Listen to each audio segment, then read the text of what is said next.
हम लोग दृष्टि के भारतीय अर्थव्यवस्था के बुक को रिवीजन करेंगे। ठीक है, तो चलिए चैप्टर नंबर 1 से शुरू करते हैं। चैप्टर नंबर 1 का नाम है दोस्तों अर्थशास्त्र एवं अर्थव्यवस्था एक नज़र में। ठीक है, चलिए हम लोग आरंभ करते हैं।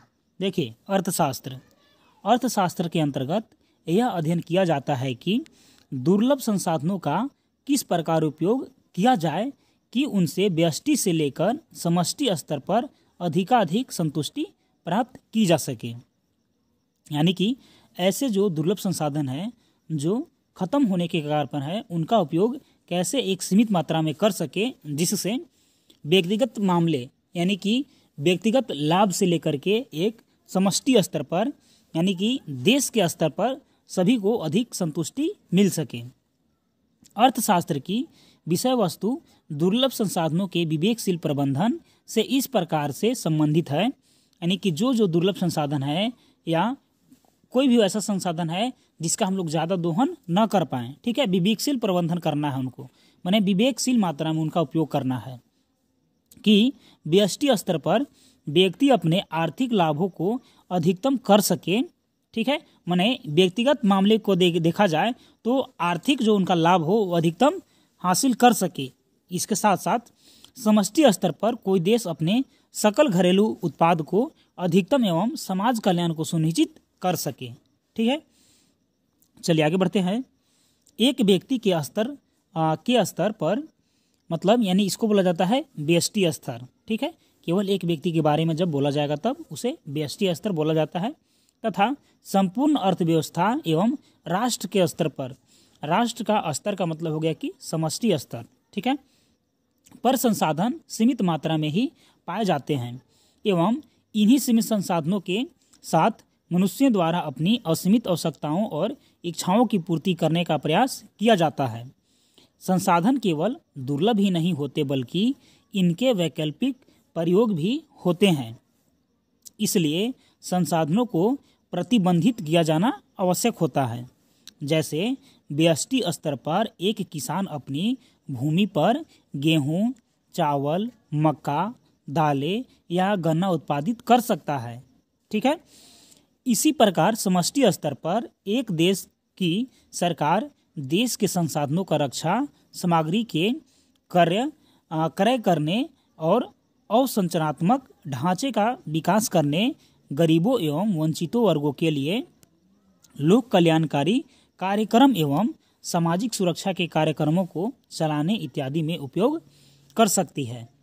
ठीक है, अर्थशास्त्र व्यष्टि एवं समष्टि स्तर पर सीमित संसाधनों के विवेकशील प्रबंधन अथवा कुशलतम उपयोग से संबंधित होता है। जो अर्थशास्त्र होता है वो दुर्लभ संसाधनों का आपके विवेकशील प्रबंधन के साथ साथ कुशलतम उपयोग करना ही अर्थशास्त्र के अंतर्गत आता है। अर्थशास्त्र वह विषय है जिसके तहत यह अध्ययन किया जाता है कि व्यक्ति, समाज और सरकार किस प्रकार अपने सीमित संसाधनों के द्वारा अपनी असीमित आवश्यकताओं की पूर्ति करते हैं। ठीक है, इस प्रकार अर्थशास्त्र एक व्यापक विषय है जो उत्पादन, उपभोग, बचत, विनियोग, मुद्रास्फीति, राष्ट्रीय आय, प्रति व्यक्ति आय, मौद्रिक नीति, राजकोषीय नीति, रोजगार के अवसर, जीवन की गुणवत्ता आदि से संबंधित विषयों का अध्ययन करता है। अर्थशास्त्र मानव की आर्थिक गतिविधियों का अध्ययन करता है। ठीक है, यानी कि जो भी मानव की आर्थिक गतिविधि है उसको अध्ययन करता है। अर्थात अर्थशास्त्र एक विज्ञान है जो उद्देश्यों और वैकल्पिक उपयोग वाले सीमित संसाधनों से संबंधित मानव व्यवहार का अध्ययन करता है। ठीक है, चलिए आगे बढ़ते हैं। इसके बाद सामान्य शब्दों में अर्थशास्त्र वह विषय है जिसके अंतर्गत वस्तुओं और सेवाओं के उत्पादन, वितरण एवं उपभोग, ठीक है, की प्रक्रिया का अध्ययन किया जाता है। ठीक है, अर्थशास्त्र वह विषय है जिसके अंतर्गत वस्तुओं और सेवाओं के उत्पादन, वितरण एवं उपयोग की प्रक्रिया का अध्ययन किया जाता है। ठीक है, यानी कि यदि मान लेते हैं कि कोई भी वस्तु है, ठीक है, और सेवा है, उसका उत्पादन कैसे करेंगे, उसका समाज में वितरण कैसे करेंगे और उसका उपयोग कैसे करेंगे, इसी प्रक्रिया का अध्ययन जो है वो अर्थशास्त्र कहलाता है। प्रसिद्ध अर्थशास्त्री एडम स्मिथ ने सन 1776 में प्रकाशित अपनी पुस्तक द वेल्थ ऑफ नेशन में अर्थशास्त्र को धन का विज्ञान कहा है। ठीक है, यानी कि एडम स्मिथ जो है वो सन 1776 में एक बुक लिखे थे द वेल्थ ऑफ नेशन, जिसमें अर्थशास्त्र को धन का विज्ञान कहा गया है। चलिए आगे बढ़ते हैं। इसके बाद है कि अर्थशास्त्र का वर्गीकरण। ठीक है, देखिए अर्थशास्त्र का वर्गीकरण निम्नलिखित दो आधार पर किया जा सकता है। पहला है व्यष्टि अर्थशास्त्र, ठीक है, और दूसरा है समष्टि अर्थशास्त्र। यानी कि पहला हो जाएगा माइक्रो इकोनॉमिक्स, दूसरा हो जाएगा मैक्रो इकोनॉमिक्स। ठीक है, चलिए तो सबसे पहले हम लोग व्यष्टि अर्थशास्त्र को जान लेते हैं। देखिए व्यष्टि अर्थशास्त्र को सूक्ष्म अर्थशास्त्र भी कहा जाता है। ठीक है, व्यष्टि अर्थशास्त्र के अंतर्गत अर्थव्यवस्था की एक इकाई या इकाई के भाग के रूप में अर्थव्यवस्था के छोटे छोटे पहलुओं अर्थात व्यक्तिगत आर्थिक इकाइयों का अध्ययन किया जाता है, जैसे एक उपभोक्ता, एक उत्पादक, एक फर्म अथवा एक उद्योग, एक बाजार इत्यादि। ये सब क्या है? ये सब व्यष्टि अर्थशास्त्र के पार्ट हैं। ठीक है, यदि एक उपभोक्ता बोला जाएगा या एक उत्पादक बोला जाएगा या एक फर्म अथवा एक उद्योग या एक बाजार बोला जाएगा तो अर्थव्यवस्था की सूक्ष्म जानकारी किसी व्यक्ति, फर्म, घरेलू कार्य की नीति निर्धारण, ठीक है, यथा उत्पादन, उपभोग, मूल्य निर्धारण इत्यादि में सहायक होती है।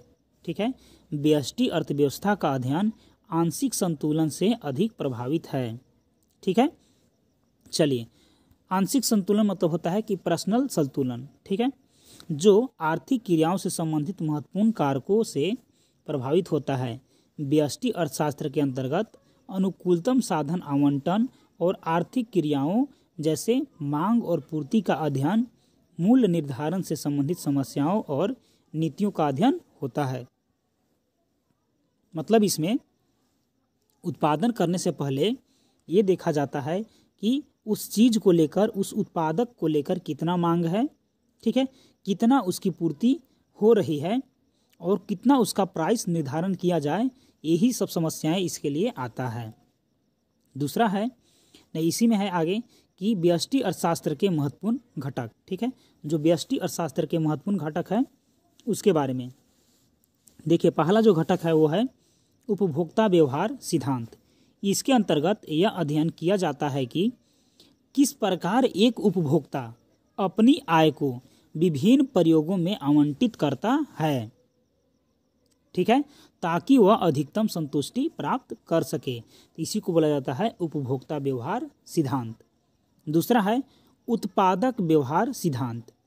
इसमें यह अध्ययन किया जाता है कि उत्पादक यह निर्माण कैसा लेता है, ठीक है, कि उसे किस वस्तु का उत्पादन करना है तथा कितना उत्पादन करना है जिससे उसका लाभ अधिकतम हो सके। यही हो गया उत्पादक व्यवहार। ठीक है, और आगे है कीमत सिद्धांत। कीमत सिद्धांत व्यष्टि अर्थव्यवस्था का सबसे महत्वपूर्ण घटक है। कीमत सिद्धांत में यह अध्ययन किया जाता है कि बाजार में वस्तुओं की कीमत किस प्रकार निर्धारित हो रही है। ठीक है, यही होता है कीमत सिद्धांत। चलिए आगे बढ़ते हैं। आगे है समष्टि अर्थशास्त्र। ठीक है, देखिए समष्टि अर्थशास्त्र को बृहद अर्थशास्त्र भी कहा जाता है। समष्टि अर्थशास्त्र के अंतर्गत अर्थव्यवस्था के बड़े पहलुओं अर्थात संपूर्ण अर्थव्यवस्था अथवा संपूर्ण अर्थव्यवस्था के समुच्चयों से संबंधित अध्ययन किया जाता है, जैसे कि राष्ट्रीय आय, राजकोषीय नीति, मौद्रिक नीति, सरकारी बजट, आर्थिक समृद्धि, आर्थिक विकास, मुद्रास्फीति, गरीबी, बेरोजगारी इत्यादि। ये सब क्या होगा? ये सब समष्टि अर्थव्यवस्था के अंतर्गत आते हैं। समष्टि अर्थव्यवस्था सभी आर्थिक इकाइयों का समग्र रूप होता है। ठीक है, चलिए देखते हैं। समग्र अध्ययन एवं विश्लेषण कराता है जिससे आर्थिक प्रणाली का विश्लेषण एवं बड़े पैमाने पर आर्थिक समस्याओं का समाधान किया जा सके। ठीक है, समष्टि अर्थव्यवस्था आय, रोजगार और समृद्धि संबंधी नीतियों के व्यापक स्तर से संबंधित होता है। समष्टि अर्थशास्त्र का विश्लेषण संपूर्ण अर्थव्यवस्था में आय निर्धारण पर केंद्रित होता है। देखिए आगे है समष्टि अर्थशास्त्र के महत्वपूर्ण घटक। ठीक है, जिस प्रकार व्यष्टि अर्थशास्त्र के महत्वपूर्ण घटक था उसी प्रकार समष्टि अर्थशास्त्र का भी महत्वपूर्ण घटक है। तो चलिए हम लोग समष्टि अर्थशास्त्र के महत्वपूर्ण घटक को भी जान लेते हैं। देखिए इसमें पहला पॉइंट है कि राजकोषीय नीतियाँ एवं मौद्रिक नीतियाँ। ये क्या है? ये समष्टि अर्थशास्त्र के महत्वपूर्ण घटक में से एक है। ठीक है, इसके बाद है दूसरा कि सरकारी बजट। ठीक है, और तीसरा है मुद्रा की पूर्ति एवं साख सृजन। चौथा है अर्थव्यवस्था में मुद्रास्फीति एवं अस्फीति अंतराल में संबंधित सिद्धांत। अगला है विनिमय दर एवं भुगतान संतुलन। फिर है रोजगार से संबंधित सिद्धांत तथा अगला है समग्र मांग एवं समग्र आपूर्ति अर्थात संतुलन उत्पादन से संबंधित सिद्धांत।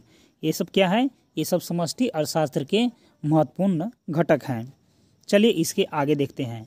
आगे है व्यष्टि अर्थशास्त्र तथा समष्टि अर्थशास्त्र में अंतर। तो चलिए हम लोग एक एक करके व्यष्टि अर्थशास्त्र तथा समष्टि अर्थशास्त्र में अंतर देख लेते हैं। देखिए यहाँ पास पहला अंतर है व्यष्टि की ओर लिखा गया है कि व्यष्टि अर्थशास्त्र छोटी आर्थिक इकाइयों के आर्थिक मुद्दों से संबंधित है, जैसे एक व्यक्ति, एक उपभोक्ता, एक फर्म।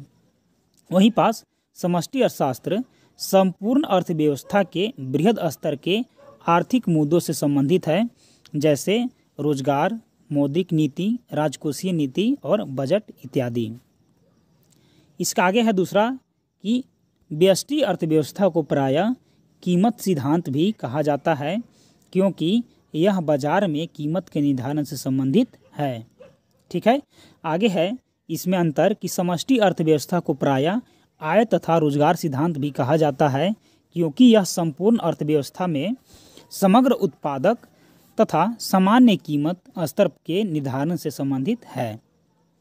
चलिए आगे है इसके बाद व्यष्टि अर्थशास्त्र की यह मान्यता है कि समष्टि चर स्थिर रहते हैं, इसलिए जब हम किसी बाजार विशेष में कीमत निर्धारण का अध्ययन करते हैं तब यह मानते हैं कि सामान्य कीमत स्तर स्थिर है।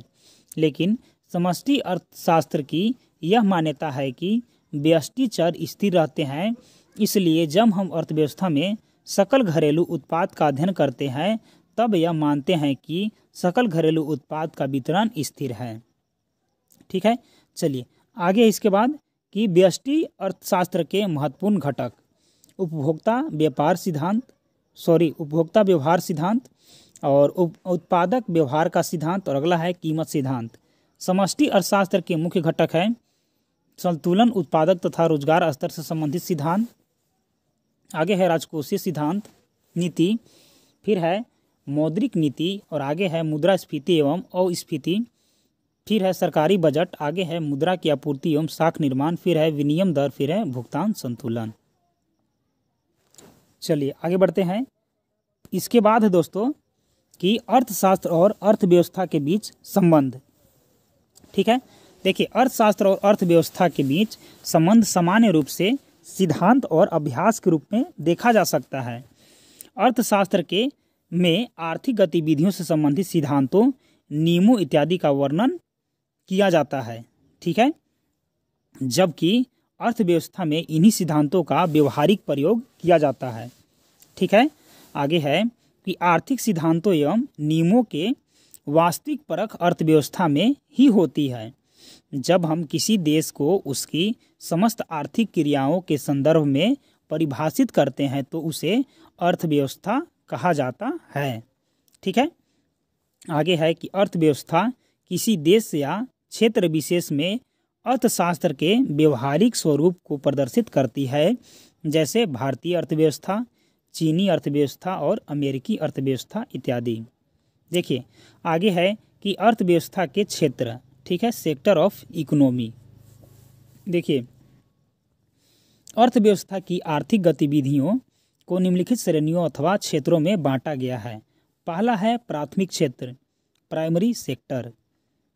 देखिए प्राइमरी सेक्टर के बारे में है कि अर्थव्यवस्था का वह क्षेत्र जहां प्राकृतिक संसाधनों को उत्पाद के रूप में प्राप्त किया जाता है, अर्थात इसके अंतर्गत अर्थव्यवस्था की प्राकृतिक क्षेत्रों का लेखांकन किया जाता है। प्राथमिक क्षेत्र कहलाता है, ठीक है, जिसमें कि प्राकृतिक क्षेत्र शामिल होता है, ठीक है। इसे कृषि एवं संबंध क्षेत्र भी कहा जाता है, क्योंकि जो कृषि क्षेत्र है वो क्या है, प्राकृतिक क्षेत्र में आता है, ठीक है। तो इसे क्या बोला जाता है, कृषि एवं संबंध क्षेत्र भी इसको बोला जाता है। इसमें निम्नलिखित आर्थिक क्रियाओं को सम्मिलित किया जाता है, यानी कि प्राथमिक सेक्टर में कृषि एवं संबंध क्षेत्र आता है, वानिकी क्षेत्र आता है, मत्स्य पालन आता है और खनन एवं उत्खनन आता है, ठीक है।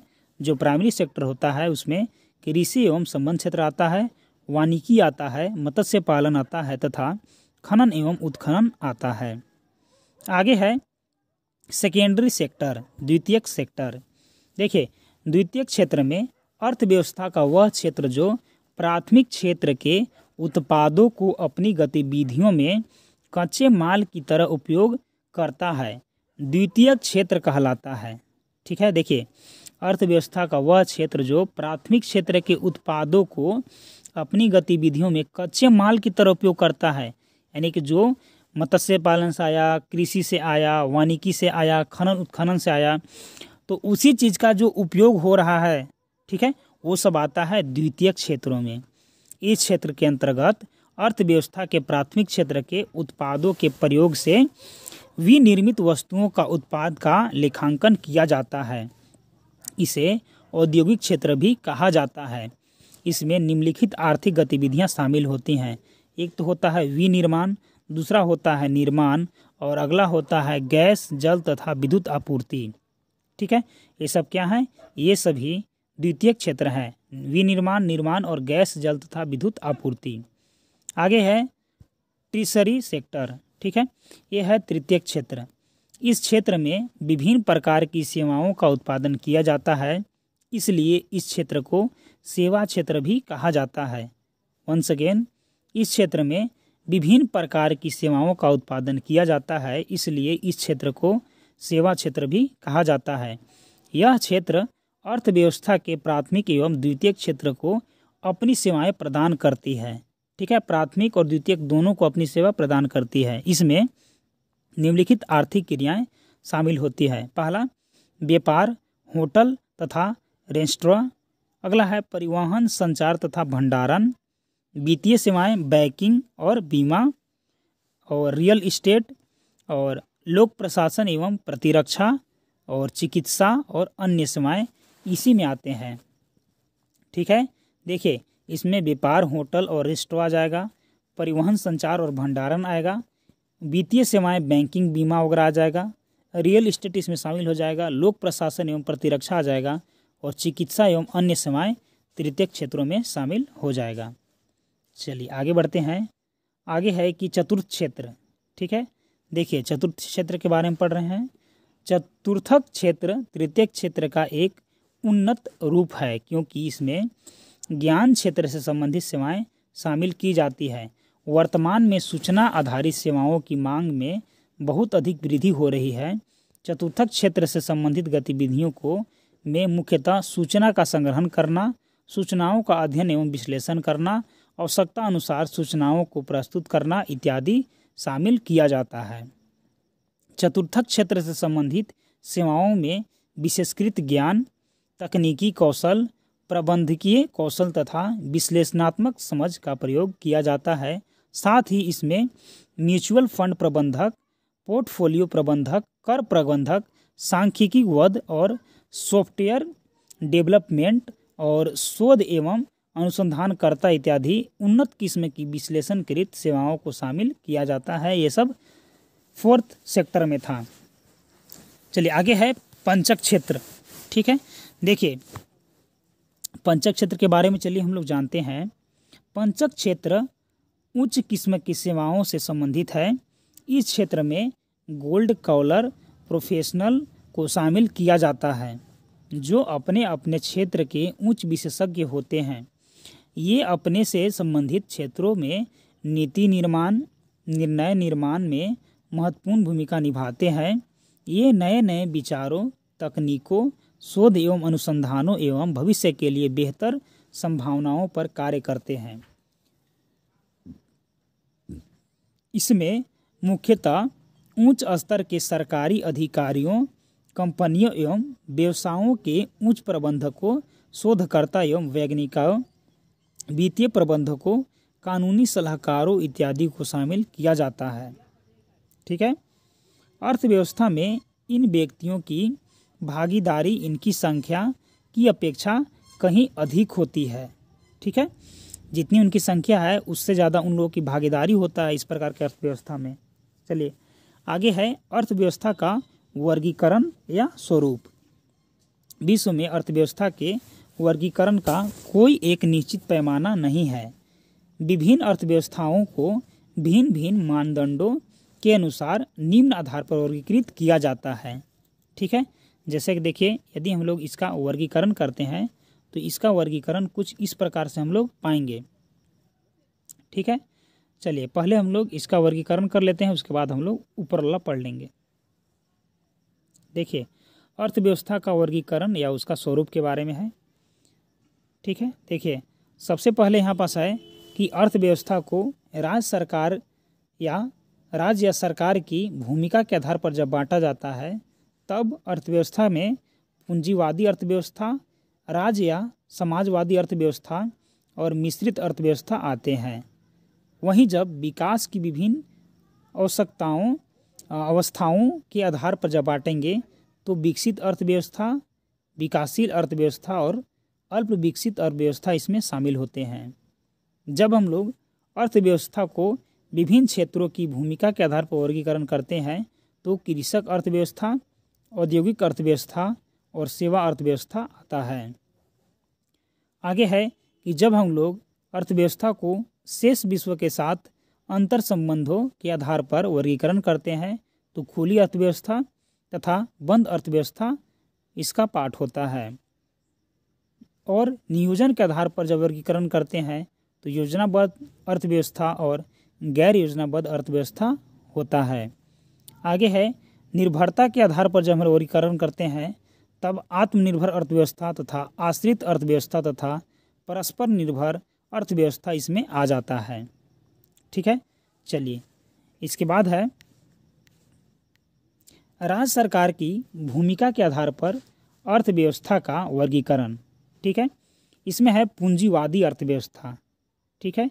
ये राज्य सरकार की भूमिका के आधार पर बांटा गया है। पूंजीवादी अर्थव्यवस्था देखिए, जिस अर्थव्यवस्था में उत्पादन के साधनों पर निजी स्वामित्व पाया जाता है, ठीक है, तथा वस्तुओं और सेवाओं का उत्पादन निजी लाभ के लिए किया जाता है, उसे पूंजीवादी अर्थव्यवस्था कहते हैं। पूंजीवादी अर्थव्यवस्था में वस्तुओं एवं सेवाओं के उत्पादन एवं वितरण में सरकार की भूमिका न्यूनतम होती है। निजी क्षेत्र द्वारा वस्तुएं एवं सेवाओं का उत्पादन एवं वितरण सुनिश्चित किया जाता है एवं बाजार की शक्तियों अर्थात मांग एवं पूर्ति द्वारा उनका मूल्य निर्धारण किया जाता है। आगे है पूंजीवादी अर्थव्यवस्था में आर्थिक निर्णय लाभ को अधिकतम करने के उद्देश्य से लिए जाते हैं। पूंजीवादी अर्थव्यवस्था के सबसे अच्छे उदाहरण संयुक्त राज्य अमेरिका, ब्रिटेन, जापान आदि विकसित देश हैं। पूंजीवादी अर्थव्यवस्था की विचारधारा एडम स्मिथ की पुस्तक द वेल्थ ऑफ नेशन में 1776 में प्रस्तुत की गई है। श्रम विभाजन पर बल देते हुए एडम स्मिथ ने अर्थव्यवस्था में सरकारी हस्तक्षेप की नीति अपनाए जाने का समर्थन किया। हस्तक्षेप की नीति के अनुसार वस्तुओं एवं सेवाओं का उत्पादन एवं वितरण की प्रक्रिया में राज्य या सरकार को हस्तक्षेप नहीं करना चाहिए एवं यह कार्य बाजार की शक्तियों अर्थात मांग एवं पूर्ति द्वारा निश्चित किया जाता है। ठीक है। आगे है पूंजीवादी अर्थव्यवस्था की विशेषताएं। ठीक है। इसका विशेषताएं है, पहला निजी संपत्ति का अधिकार होता है इस पर, अधिकतम लाभ का उद्देश्य होता है इसका, और आर्थिक स्वतंत्रता होती है, प्रतियोगिता की स्थिर स्थिति होती है, मांग और पूर्ति का इसमें महत्व होता है, और वस्तुओं और सेवाओं की विविध व गुणवत्ता होती है, राज्य सरकार का हस्तक्षेप का अभाव आदि इसमें होता है। आगे है राज्य या साम्यवादी अर्थव्यवस्था। देखिए, राज्य अर्थव्यवस्था का विचार जर्मन दार्शनिक कार्ल मार्क्स द्वारा दिया गया। राज्य अर्थव्यवस्था में वस्तुओं और सेवाओं के उत्पादन एवं वितरण पर राज्य का अथवा सामूहिक स्वामित्व होता है। इसमें सरकार के पास सारी शक्तियां मौजूद होती है।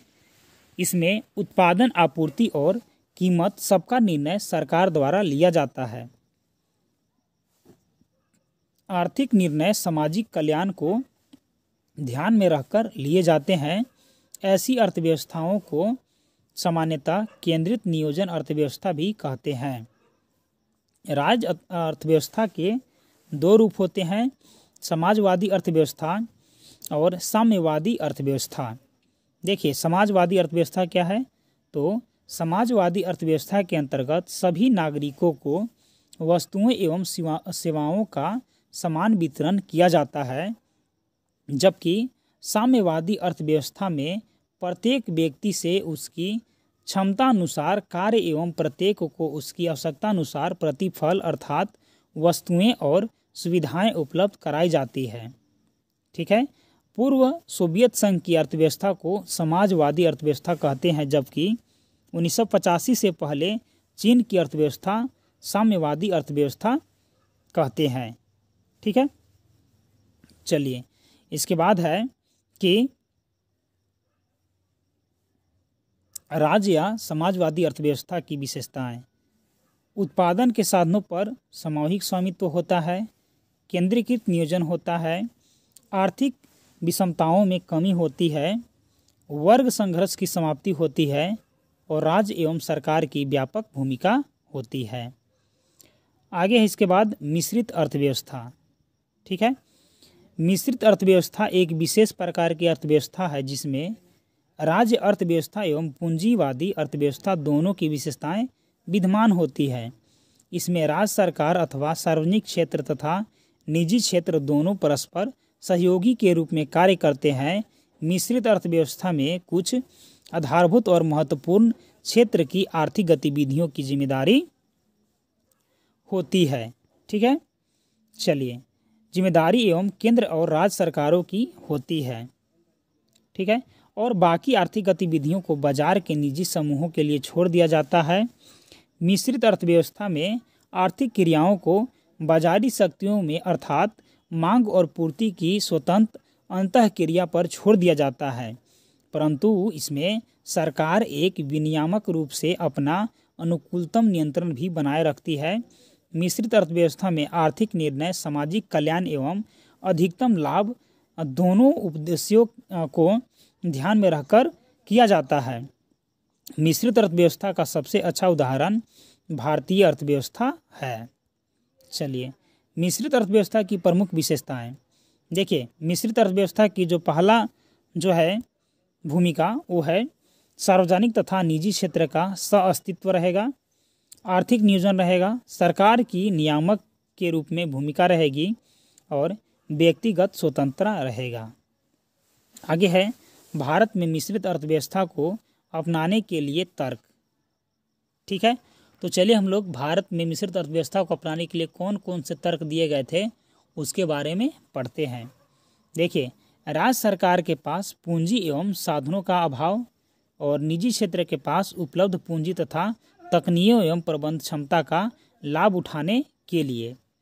ठीक है। आगे है कि राज्य या सार्वजनिक क्षेत्रों को के भार को कम करने के लिए ताकि राज्य आवश्यकता अनुसार अवसरणात्मक ढांचे का विकास एवं सामाजिक कल्याण के कार्यक्रमों का संचालन कर सकें और नागरिकों तक गुणवत्ता युक्त आवश्यक वस्तुओं एवं सेवाओं की पहुंच सुनिश्चित करने हेतु, आर्थिक विकास की गति को तीव्र करने हेतु, गरीबी एवं बेरोजगारी की समस्या को समाधान हेतु और भारतीय अर्थव्यवस्था को वैश्विक प्रतिस्पर्धा अनुरूप बनाने के लिए।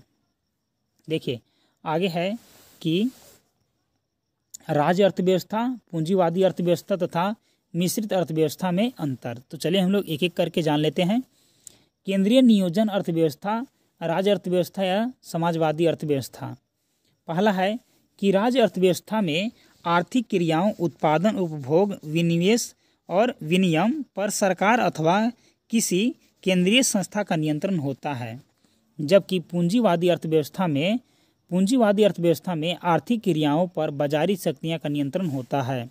जबकि मिश्रित अर्थव्यवस्था में आर्थिक क्रियाओं पर सामान्यतः बाजारी शक्तियों का नियंत्रण होता है, लेकिन सरकार द्वारा विनियामक की भूमिका का निर्वहन किया जाता है। आगे है, इसके अंतर्गत आर्थिक निर्णय सामाजिक कल्याण को ध्यान में रखकर लिए जाते हैं।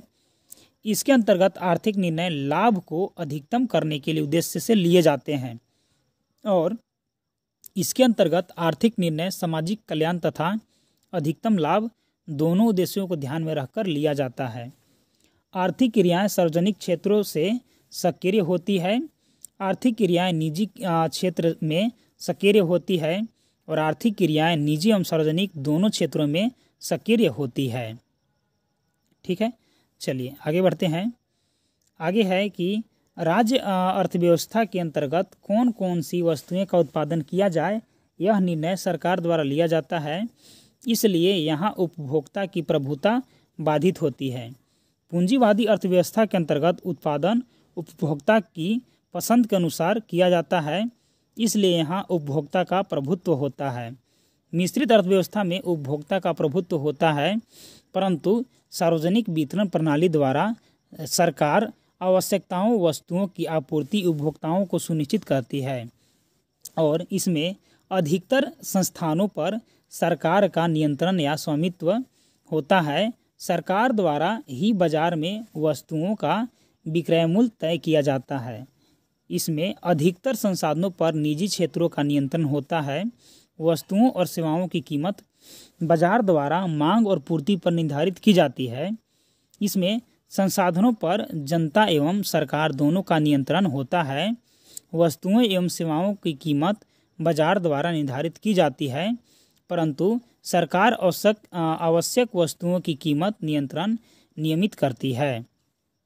ठीक है, चलिए आगे है इसके बाद कि विकास की विभिन्न आवश्यकताओं के आधार पर अर्थव्यवस्था का वर्गीकरण। ठीक है, एक होता है विकसित अर्थव्यवस्था, एक होता है विकासशील अर्थव्यवस्था, ठीक है, और एक होता है अल्प विकसित अर्थव्यवस्था। ठीक है, देखिए विकसित अर्थव्यवस्था में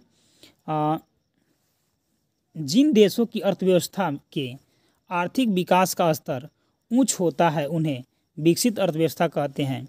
विश्व बैंक के अनुसार वे अर्थव्यवस्थाएं जहां प्रति व्यक्ति आय सकल राष्ट्रीय आय यानी कि $12,695 या उससे अधिक है उन्हें विकसित अर्थव्यवस्था कहते हैं या उच्च आय वर्ग वाली अर्थव्यवस्था कहा जाता है, जैसे अमेरिका, ब्रिटेन, स्विट्जरलैंड, जापान इत्यादि। ये सब डेवलप्ड इकोनॉमी है। आगे है विकासशील अर्थव्यवस्था। विकासशील अर्थव्यवस्था के अंतर्गत वे अर्थव्यवस्थाएं शामिल होती हैं जहां आर्थिक समृद्धि के उच्च स्तर को प्राप्त करने की प्रयास किया जाता है। विश्व बैंक के अनुसार इन्हें 2 उप श्रेणियों में बांटा जा सकता है। निम्न मध्यम आय वर्ग अर्थव्यवस्था, जिसमें कि $1,046 से लेकर के $4,095 प्रति व्यक्ति आय सकल राष्ट्रीय आय जो है वो होना चाहिए। इसमें 12,695 था। उच्च मध्यम वर्ग अर्थव्यवस्था में $4,096 से लेकर के $12,695 प्रति व्यक्ति सकल राष्ट्रीय आय होनी चाहिए। चलिए आगे बढ़ते हैं। देखिए आगे दिया है कि विश्व बैंक का यह वर्गीकरण विशेषज्ञता युक्त आंकड़ों के उपयोग एवं विश्लेषण में होगा। ठीक है, सामान्य कार्यों में विकासशील अर्थव्यवस्था शब्द का ही प्रयोग किया जाएगा। विकासशील अर्थव्यवस्था के उदाहरण ब्राज़ील, चीन, भारत, दक्षिण अफ्रीका इत्यादि हैं। आगे है अल्प विकसित अर्थव्यवस्था। ठीक है, जिन अर्थव्यवस्थाओं में आर्थिक विकास या लोगों के रहन सहन का स्तर काफ़ी नीचा होता है उसे अल्प विकसित अर्थव्यवस्था कहते हैं। ठीक है, विश्व बैंक के अनुसार ऐसी अर्थव्यवस्थाएं जिनकी प्रति व्यक्ति आय सकल राष्ट्रीय आय $1046 या इससे कम है उसे अल्प विकसित अर्थव्यवस्था कहा जाता है। इन अर्थव्यवस्थाओं में विकास का स्तर प्रायः निम्न पाया जाता है, जैसे सोमालिया, बुरुंडी, चाड, नाइजर इत्यादि। ठीक है, आगे है कि विश्व बैंक द्वारा विश्व की अर्थव्यवस्था का वर्गीकरण। विश्व बैंक द्वारा प्रत्येक वर्ष जुलाई माह की पहली तारीख को विश्व के सभी देशों की अर्थव्यवस्थाओं को उनके पिछले वर्ष की प्रति व्यक्ति सकल राष्ट्रीय आय के आधार पर अगले वित्तीय वर्ष के लिए विभिन्न आय समूहों में वर्गीकृत किया जाता है। वर्ष 2020 के प्रति व्यक्ति सकल राष्ट्रीय आय के आधार पर वित्तीय वर्ष 2021-22 के लिए विश्व की अर्थव्यवस्थाओं का वर्गीकरण निम्नलिखित दिया गया है। देखिए, एक तरफ है अर्थव्यवस्थाओं का वर्गीकरण और एक तरफ है प्रति व्यक्ति सकल राष्ट्रीय आय डॉलर में। निम्न आय वर्ग अर्थव्यवस्था $1046 या उससे कम। आगे है निम्न मध्यम आय वर्ग अर्थव्यवस्था 1046 से लेकर के $4095। उच्च मध्यम आय वर्ग अर्थव्यवस्था 4096 से लेकर के 12,695 और उच्च आय वर्ग अर्थव्यवस्था 12,695 से या उससे अधिक। ठीक है, चलिए आगे बढ़ते हैं। इसके बाद है कि विभिन्न क्षेत्र में भूमिका के आधार पर अर्थव्यवस्थाओं का वर्गीकरण। ठीक है, कृषक अर्थव्यवस्था। यदि किसी अर्थव्यवस्था के सकल घरेलू उत्पादन में प्राथमिक क्षेत्र अर्थात कृषि एवं संबंध क्षेत्र का योगदान 50% या इससे अधिक हो एवं लगभग इसी अनुपात में लोग आजीविका के लिए कृषि एवं संबंध क्षेत्रों पर निर्भर हो तो उस कृषक अर्थव्यवस्था कहा जाता है। ठीक है, उसे क्या बोला जाता है? उसे कृषक अर्थव्यवस्था बोला जाता है। देखिए, यदि 50% या उससे अधिक यदि कृषक पर आधारित रहेगा, ठीक है, तो उसे बोलेंगे कृषक अर्थव्यवस्था। देखिए, आगे है कि स्वतंत्रता प्राप्ति के समय भारत एक कृषि आधारित अर्थव्यवस्था वाला देश था। ठीक है, चलिए आगे बढ़ते हैं। इसके बाद है कि औद्योगिक अर्थव्यवस्था। ठीक है, देखिए, यदि किसी अर्थव्यवस्था के सकल घरेलू उत्पाद में द्वितीय क्षेत्र अर्थात औद्योगिक क्षेत्र का हिस्सा 50% या इससे अधिक हो तथा इसी अनुपात में इस क्षेत्र पर लोगों की आजीविका के लिए निर्भरता हो तो उसे अर्थव्यवस्था को औद्योगिक अर्थव्यवस्था कहा जा सकता है। जैसे में चीन के पास यदि अभी 50% या उससे ज़्यादा क्या है औद्योगिक चीज़ पर, इंडस्ट्रियल एरिया पर अभी आधारित है। ठीक है, तो उसकी जो अर्थव्यवस्था होगी वो औद्योगिक अर्थव्यवस्था कहलाएगी। ठीक है, आगे है कि सेवा अर्थव्यवस्था। देखिए, यदि किसी अर्थव्यवस्था के सकल घरेलू उत्पादन में तृतीय क्षेत्र अर्थात सेवा क्षेत्र का हिस्सा 50% या इससे अधिक हो तथा इसी अनुपात में इस क्षेत्र पर लोगों की आजीविका के लिए निर्भरता हो तो उस अर्थव्यवस्था को सेवा अर्थव्यवस्था कहा जाता है। जैसे अमेरिका, ब्रिटेन और जापान, वहाँ सब में क्या है? सेवा अर्थव्यवस्था है। ठीक है, क्योंकि सेवा क्षेत्र का जो हिस्सा है वो 50% या उससे ज़्यादा आता है। ठीक है, आगे है कि शेष विश्व के साथ अंतर संबंधों के आधार पर अर्थव्यवस्थाओं का वर्गीकरण। देखिए, एक होता है खुली अर्थव्यवस्था, एक होता है बंद अर्थव्यवस्था। खुली अर्थव्यवस्था किसको बोलेंगे? कि खुली अर्थव्यवस्थाएं वे अर्थव्यवस्थाएं होती हैं जो विश्व के अन्य देशों के साथ वस्तुएं एवं सेवाओं के व्यापार एवं निवेश के लिए स्वतंत्र होती है। ठीक है, क्या करती है? वो अन्य देशों के साथ व्यापार भी करती है और निवेश भी कर सकती है। उसके लिए क्या होती है? स्वतंत्र होती है। वर्तमान में विश्व की लगभग सभी अर्थव्यवस्थाएं खुली अर्थव्यवस्थाएं हैं। आगे है बंद अर्थव्यवस्था। देखिए, बंद अर्थव्यवस्था वे अर्थव्यवस्थाएं होती हैं जिनका अन्य अर्थव्यवस्थाओं के साथ कोई आर्थिक संबंध नहीं होता है, अर्थात ये अर्थव्यवस्थाएं विश्व के अन्य देशों के साथ वस्तुएं एवं सेवाओं के व्यापार एवं निवेश के लिए स्वतंत्र नहीं होते हैं। वे दूसरे देश के साथ व्यापार नहीं करते हैं, ना ही दूसरे देश में निवेश करते हैं या अपने देश में किसी को निवेश नहीं करने देते हैं। उसको बोलते हैं बंद अर्थव्यवस्था। आगे है नियोजन के आधार पर अर्थव्यवस्था का वर्गीकरण। देखिए, योजनाबद्ध अर्थव्यवस्था से अभिप्राय ऐसी अर्थव्यवस्थाओं से है जो आर्थिक समृद्धि एवं विकास के लक्ष्यों को प्राप्त करने के लिए एक व्यापक आयोजन एवं रणनीतियों का निर्माण करती है। ऐसी अर्थव्यवस्थाओं में पहले लक्ष्यों का निर्धारण किया जाता है, इसके बाद उन्हें प्राप्त करने हेतु रणनीतियों का निर्माण किया जाता है। भारत में पहले योजना आयोग द्वारा निर्मित 5 वर्षीय योजना एवं वर्तमान नीति आयोग द्वारा बनाया गया 15 वर्षीय विजन, 7 वर्षीय रणनीति और 3 वर्षीय एक्शन एजेंडा भारतीय अर्थव्यवस्था की योजनाबद्ध स्वरूप के एक अच्छा उदाहरण है। ठीक है, वो है योजनाबद्ध अर्थव्यवस्था। चलिए आगे है गैर योजनाबद्ध अर्थव्यवस्था के बारे में। देखिए, गैर योजनाबद्ध अर्थव्यवस्था से अभिप्राय ऐसी अर्थव्यवस्था से है जो आयोजन की संकल्पना को स्वीकार नहीं करता है। ऐसी अर्थव्यवस्थाओं में प्रायः एक निश्चित अवधि में क्या क्या आर्थिक समृद्धि एवं विकास के लक्ष्य प्राप्त किए जाने हैं, यह पूर्व निर्धारित नहीं होता है। इस प्रकार की अर्थव्यवस्थाओं में आर्थिक विकास से संबंधित रणनीतियों का अभाव होता है। ऐसी अर्थव्यवस्था गैर योजनाबद्ध अर्थव्यवस्था कहलाती है। आगे है निर्भरता के आधार पर अर्थव्यवस्थाओं का वर्गीकरण। देखिए, आत्मनिर्भर अर्थव्यवस्था, ठीक है, सेल्फ डिपेंडेंट इकोनॉमी। आत्मनिर्भर अर्थव्यवस्था वे अर्थव्यवस्थाएं होती हैं जो अपनी आवश्यकता के अनुरूप वस्तुओं और सेवाओं के उत्पादन में समर्थ होती है। इन अर्थव्यवस्थाओं के पास पर्याप्त मात्रा में पूंजी एवं संसाधन उपलब्ध होते हैं। ये अर्थव्यवस्थाएं अपने नागरिकों की लगभग सभी आवश्यकताओं की पूर्ति करने में सक्षम होती है। इसी को बोला जाता है आत्मनिर्भर अर्थव्यवस्था। देखिए, नोट में दिया गया है यहाँ पास कि आमतौर पर अर्थ जगत में अब यह माना जाता है कि आज की दुनिया में कोई भी देश अपने आप को पूरी तरह से आत्मनिर्भर अर्थव्यवस्था नहीं कह सकता है, क्योंकि किसी न किसी रूप से दूसरे देशों पर डिपेंड हो ही जाता है। देखिए, आगे है आश्रित अर्थव्यवस्था। देखिए, वे अर्थव्यवस्थाएं जो अपनी आवश्यकताओं की पूर्ति के लिए दूसरे अर्थव्यवस्था पर निर्भर होती है, उन्हें आश्रित अर्थव्यवस्था कहा जाता है।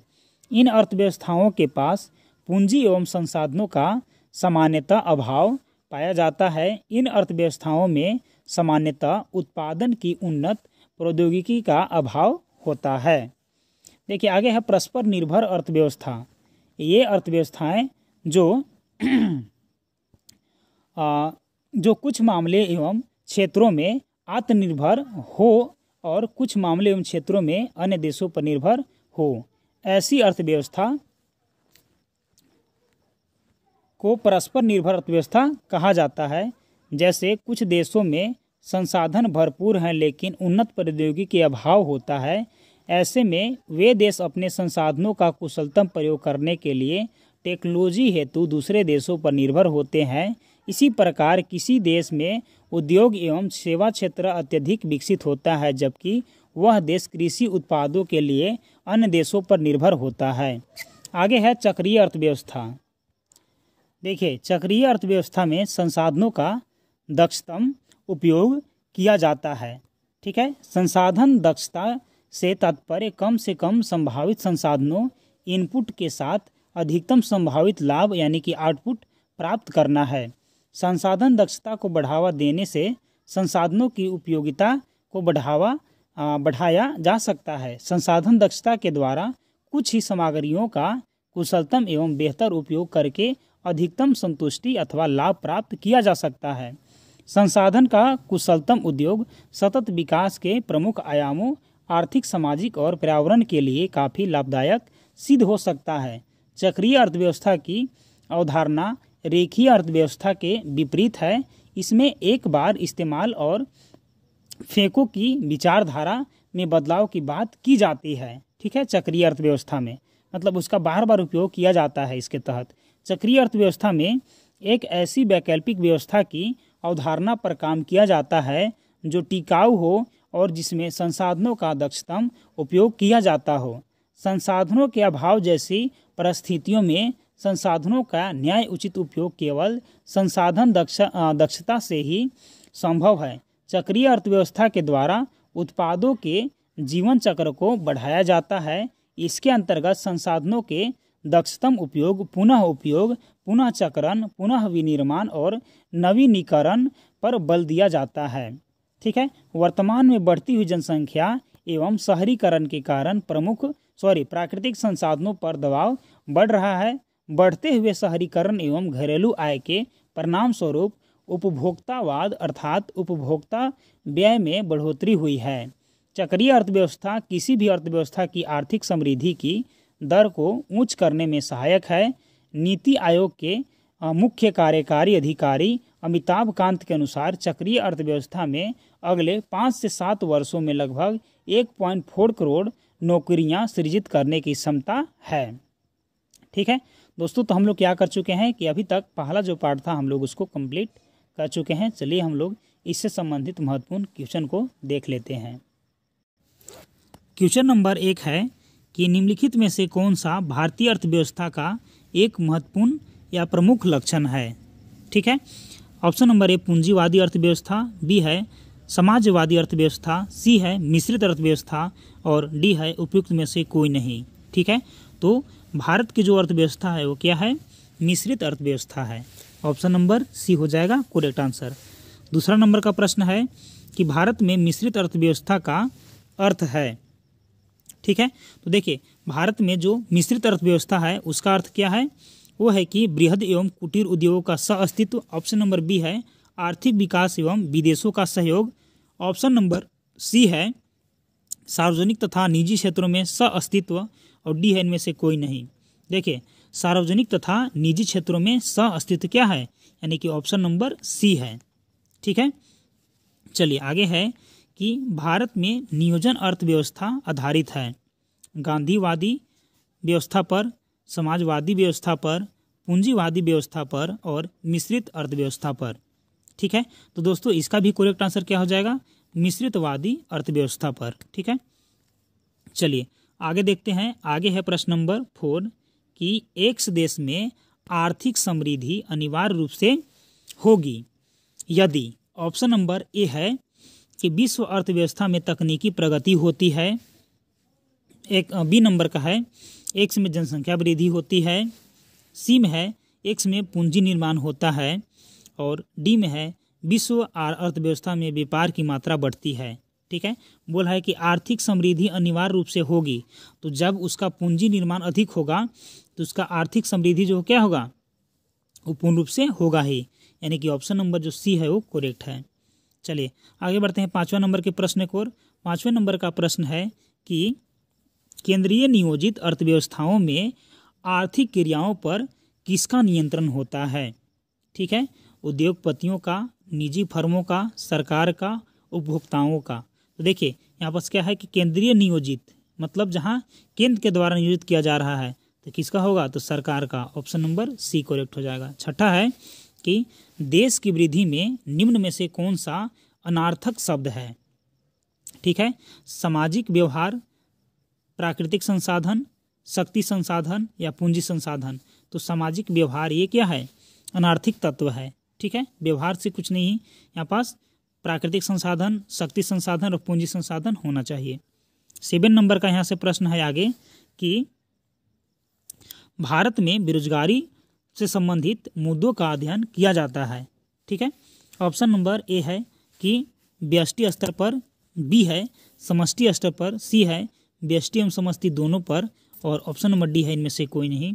तो समष्टि स्तर पर बेरोजगारी के बारे में बात की जाती है देश के स्तर पर। 8वां है कि निम्न में से किस अर्थव्यवस्था में सरकार निर्णय निर्माण प्रक्रिया में हस्तक्षेप नहीं करती है। ठीक है। चलिए आगे बढ़ते हैं, देखते हैं। इसका ऑप्शन नंबर ए है कि बाजार अर्थव्यवस्था में, ठीक है, बी है केंद्रीय नियोजित अर्थव्यवस्था में, सी है मिश्रित अर्थव्यवस्था में, डी है उपयुक्त सभी। तो देखिए सरकार निर्णय निर्माण यानी कि जो बाजार अर्थव्यवस्था है उसमें सरकार हस्तक्षेप नहीं करती है। वो पूंजीवादी अर्थव्यवस्था है, वो पर्सनल अर्थव्यवस्था होती है, इसीलिए सरकार हस्तक्षेप नहीं करती है, यानी कि ऑप्शन नंबर ए हो जाएगा। चलिए आगे बढ़ते हैं 9 नंबर के प्रश्न की ओर। तो 9 नंबर का प्रश्न है कि मिश्रित अर्थव्यवस्था, ठीक है, का अर्थ है। ऑप्शन नंबर ए है जहां कृषि और उद्योग दोनों को समान महत्व दिया जाना चाहिए। बी है जहां राष्ट्रीय अर्थव्यवस्था में सार्वजनिक क्षेत्रों के साथ साथ निजी क्षेत्र भी विद्यमान होना चाहिए, यानी कि यही जो ऑप्शन है वो करेक्ट है, ठीक है। यानी कि जहां राष्ट्रीय अर्थव्यवस्था में सार्वजनिक क्षेत्र के साथ साथ निजी वाला क्षेत्र भी विद्यमान होना चाहिए, उसी को बोलेंगे मिश्रित अर्थव्यवस्था, ठीक है। आगे है 10 नंबर का प्रश्न कि निम्नलिखित में से कौन सा लक्षण भारतीय अर्थव्यवस्था का नहीं है, ठीक है। जो लक्षण भारतीय अर्थव्यवस्था का नहीं है उसको बताना है। तो देखिए, श्रम की न्यून कार्य दक्षता क्षमता, ठीक है, ये है। प्रति व्यक्ति का कम आय, ये है। पूंजी निर्माण की न्यूनतम दर, ठीक है, ये भी है। प्राकृतिक संसाधनों की कमी भारत में नहीं है, प्राकृतिक संसाधन यहाँ पास है। ऑप्शन नंबर डी हो जाएगा इसका। आगे है 11 कि भारतीय अर्थव्यवस्था की विशेषता है कृषि की प्रधानता, उद्योगों की प्रधानता, या न्यूनतम प्रति व्यक्ति आय, या बृहद बेरोजगारी, ठीक है। तो यहाँ पास बताना है ऑप्शन की कौन ऑप्शन करेक्ट हो जाएगा। तो ये हो जाएगा यहाँ पास कि कृषि की प्रधानता है भारत में, न्यूनतम प्रति व्यक्ति आय है और बृहद बेरोजगारी है, यानी कि ऑप्शन नंबर जो डी है वो करेक्ट हो जाएगा, ठीक है। आगे है 12 नंबर का प्रश्न। 12 नंबर का प्रश्न है कि भारतीय अर्थव्यवस्था वर्णित की जा सकती है, ठीक है, एक पिछड़ा एवं गतिहीन अर्थव्यवस्था के रूप में, या एक विकासशील अर्थव्यवस्था के रूप में, या एक अर्ध विकसित अर्थव्यवस्था के रूप में, या एक विकसित अर्थव्यवस्था के रूप में। तो क्या है, ये एक विकासशील अर्थव्यवस्था के रूप में है, ठीक है। ऑप्शन नंबर बी जो है वो करेक्ट हो जाएगा। आगे है 13 नंबर का प्रश्न कि बंद अर्थव्यवस्था वह अर्थव्यवस्था है, ठीक है, जिसमें, ठीक है, ऑप्शन नंबर ए है मुद्रा पूर्ति पूर्णतः नियंत्रित होती है, बी है घाटे की वित्त व्यवस्था होती है, सी है केवल निर्यात होती है, डी न ही निर्यात न ही आयात, यानी कि ऑप्शन नंबर जो डी है वो करेक्ट हो जाएगा कि बंद अर्थव्यवस्था है जो कि ना ही वहाँ निर्यात किया जा सकता है ना ही वहाँ आयात किया जा सकता है, यानी कि ऑप्शन नंबर जो डी हो जाएगा वो बिल्कुल करेक्ट आंसर हो जाएगा। चलिए आगे बढ़ते हैं। आगे कुछ मेंस के एग्जाम के लिए प्रश्न दिए गए हैं, जिसमें कि मिश्रित अर्थव्यवस्था पर टिप्पणी लिखना है, अल्प विकास की अवधारणा से संबंधित लिखना है, संबंध लिखना उसमें, और प्राथमिक माध्यमिक एवं तृतीयक क्षेत्रों में अंतर स्पष्ट करना है, ठीक है। और उसी में दिया गया है कि 1950 से लेकर के 2000 की अर्ध सदी के दौरान सकल उत्पाद में इन क्षेत्रों को की भागीदारी कितना अंतर आया है उसके बारे में लिखना है। और 4 नंबर का है कि भारतीय अर्थव्यवस्था में 1991 में समावेशी संरचना सुधारों का विवेचना करना है। 5वां है अल्प विकसित अर्थव्यवस्था अभिव्यक्ति द्वारा आमतौर से क्या निकलता है, आपके अनुसार भारत में अल्प विकास के क्या मूल कारण हैं। और 6ठा है कि उच्च लागत अर्थव्यवस्था से क्या तात्पर्य है, क्या भारत उच्च लागत अर्थव्यवस्था के रूप में विकसित हुआ है, यदि हुआ है तो कैसे हुआ है। ठीक है दोस्तों, तो ये था हमारा इकोनॉमी का चैप्टर नंबर 1। ठीक है, इसी प्रकार से हम लोग मिलते हैं इकोनॉमी के चैप्टर नंबर 2 की ओर से, क्योंकि आज अर्थशास्त्र एवं अर्थव्यवस्था एक नज़र में चैप्टर नंबर 1 खत्म हो गया। तो चलिए मिलते हैं अगले पार्ट में। दूसरे अध्याय के बारे में पढ़ने वाले हैं, जिस अध्याय का नाम है राष्ट्रीय आय। ठीक है, तो चलिए हम लोग राष्ट्रीय आय अध्याय को आरंभ करते हैं। ठीक है, सबसे पहले हम लोग राष्ट्रीय आय का सामान्य परिचय की बात करेंगे। देखिए, राष्ट्रीय आय एवं सकल घरेलू उत्पाद से संबंधित आंकड़े किसी भी देश की आर्थिक स्थिति के बारे में जानने के लिए महत्वपूर्ण होते हैं। ठीक है, राष्ट्रीय आय किसी भी अर्थव्यवस्था में वस्तुओं और सेवाओं के प्रवाह की माप है। किसी भी देश के बारे में हम लोग को जानना है यदि, तो सबसे पहले राष्ट्रीय आय और सकल घरेलू उत्पाद के आंकड़े को जानेंगे। ठीक है, तब हम लोग उस देश के आर्थिक स्थिति के बारे में समझ सकते हैं। ठीक है, और वहीं पास यदि राष्ट्रीय आय किसी भी अर्थव्यवस्था में वस्तुओं और सेवाओं के प्रवाह की माप है, यानी कि राष्ट्रीय आय क्या है, तो उस देश की अर्थव्यवस्था और वहाँ जो वस्तु है और जो सेवाएं प्रदान की जा रही है उसकी माप है। ठीक है, राष्ट्रीय आय के बारे में जानकारी से देश की अर्थव्यवस्था के आकार एवं स्वरूप के बारे में भी जानकारी प्राप्त होती है। आगे है राष्ट्रीय आय से संबंधित विभिन्न अवधारणाएं। देखिए, बाजार कीमत पर सकल घरेलू उत्पाद, ठीक है, यानी कि gross domestic product at market price, ठीक है, जीडीपी ऑन एमपी, ठीक है, मार्केट प्राइस। देखिए, किसी देश की घरेलू सीमा के अंतर्गत किसी एक वित्तीय वर्ष में सभी निवासी और गैर निवासी उत्पादक इकाइयों द्वारा बाजार मूल्य पर व्यक्त मूल्यवर्धनों का योग या संपूर्ण अंतिम वस्तुओं एवं सेवाओं का बाजार मूल्य ही बाजार कीमत पर सकल घरेलू उत्पाद कहलाता है। आगे है इसमें कि भारत में एक वित्तीय वर्ष 1 अप्रैल से 31 मार्च तक को माना जाता है। आगे है कि यहाँ देश की सकल यहाँ घरेलू अर्थात आर्थिक सीमा के अंतर्गत देश की भौगोलिक, राजनीतिक तथा सामुद्रिक सीमा, वायुमंडल, सीमांतगर्त जल क्षेत्र एवं शेष विश्व में सीमांतगर्त विदेशी अंतः क्षेत्र जैसे दूतावास, सैनिक अड्डे आदि शामिल होते हैं, ठीक है। चलिए आगे बढ़ते हैं। इसके बाद आगे है कि केवल अंतिम वस्तुओं एवं सेवाओं का मूल्य शामिल किया जाता है। राष्ट्रीय आय के आकलन में मध्यवर्ती वस्तुओं का मूल्य शामिल नहीं किया जाता है, मतलब जो मूल्य फाइनल डिस्कस हुआ है उसी को हम लोग शामिल करेंगे, ठीक है। शुरू वाला और बीच वाला जो कीमत है वो आकलन में नहीं किया जाता है। जैसे कि उदाहरण के लिए हम लोग देख सकते हैं कि एक किसान द्वारा 1000 का कपास उत्पादित किया गया, इसे एक धागा बनाने वाली कंपनी द्वारा क्रय करके इसका धागा बनाया जाता है एवं इसके धागे को 2000 में बेच दिया जाता है। कपड़ा बनाने वाली कंपनी द्वारा इसे क्रय करके इसका कपड़ा बनाकर 3000 में बेच दिया जाता है एवं अंत में एक रेडीमेड शर्ट निर्माता कंपनी कपड़े को क्रय करके शर्ट बनाकर 4000 में बेच देती है। तो राष्ट्रीय आय के आकलन में केवल 4000 को शामिल किया जाता है। अंतिम वस्तुओं का मूल्य लेने से मध्यवर्ती वस्तुओं के मूल्य एवं दोहरी गणना की समस्या से ऐसे बचा जा सकता है, इसीलिए हम लोग अंतिम वस्तुओं के मूल्य को ऐड करते हैं। आगे है कि पोटेंशियल जीडीपी, संभाव्य जीडीपी।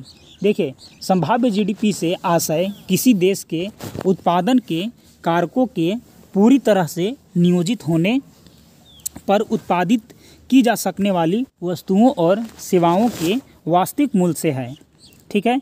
यह किसी देश की वर्तमान आर्थिक स्थिति की अपेक्षा भविष्य में संभाव्य जीडीपी उत्पादन के उच्चतम स्तर का अनुमान लगाने का प्रयास करता है, जो एक अर्थव्यवस्था को बनाए रखता है, ठीक है। चलिए आगे बढ़ते हैं।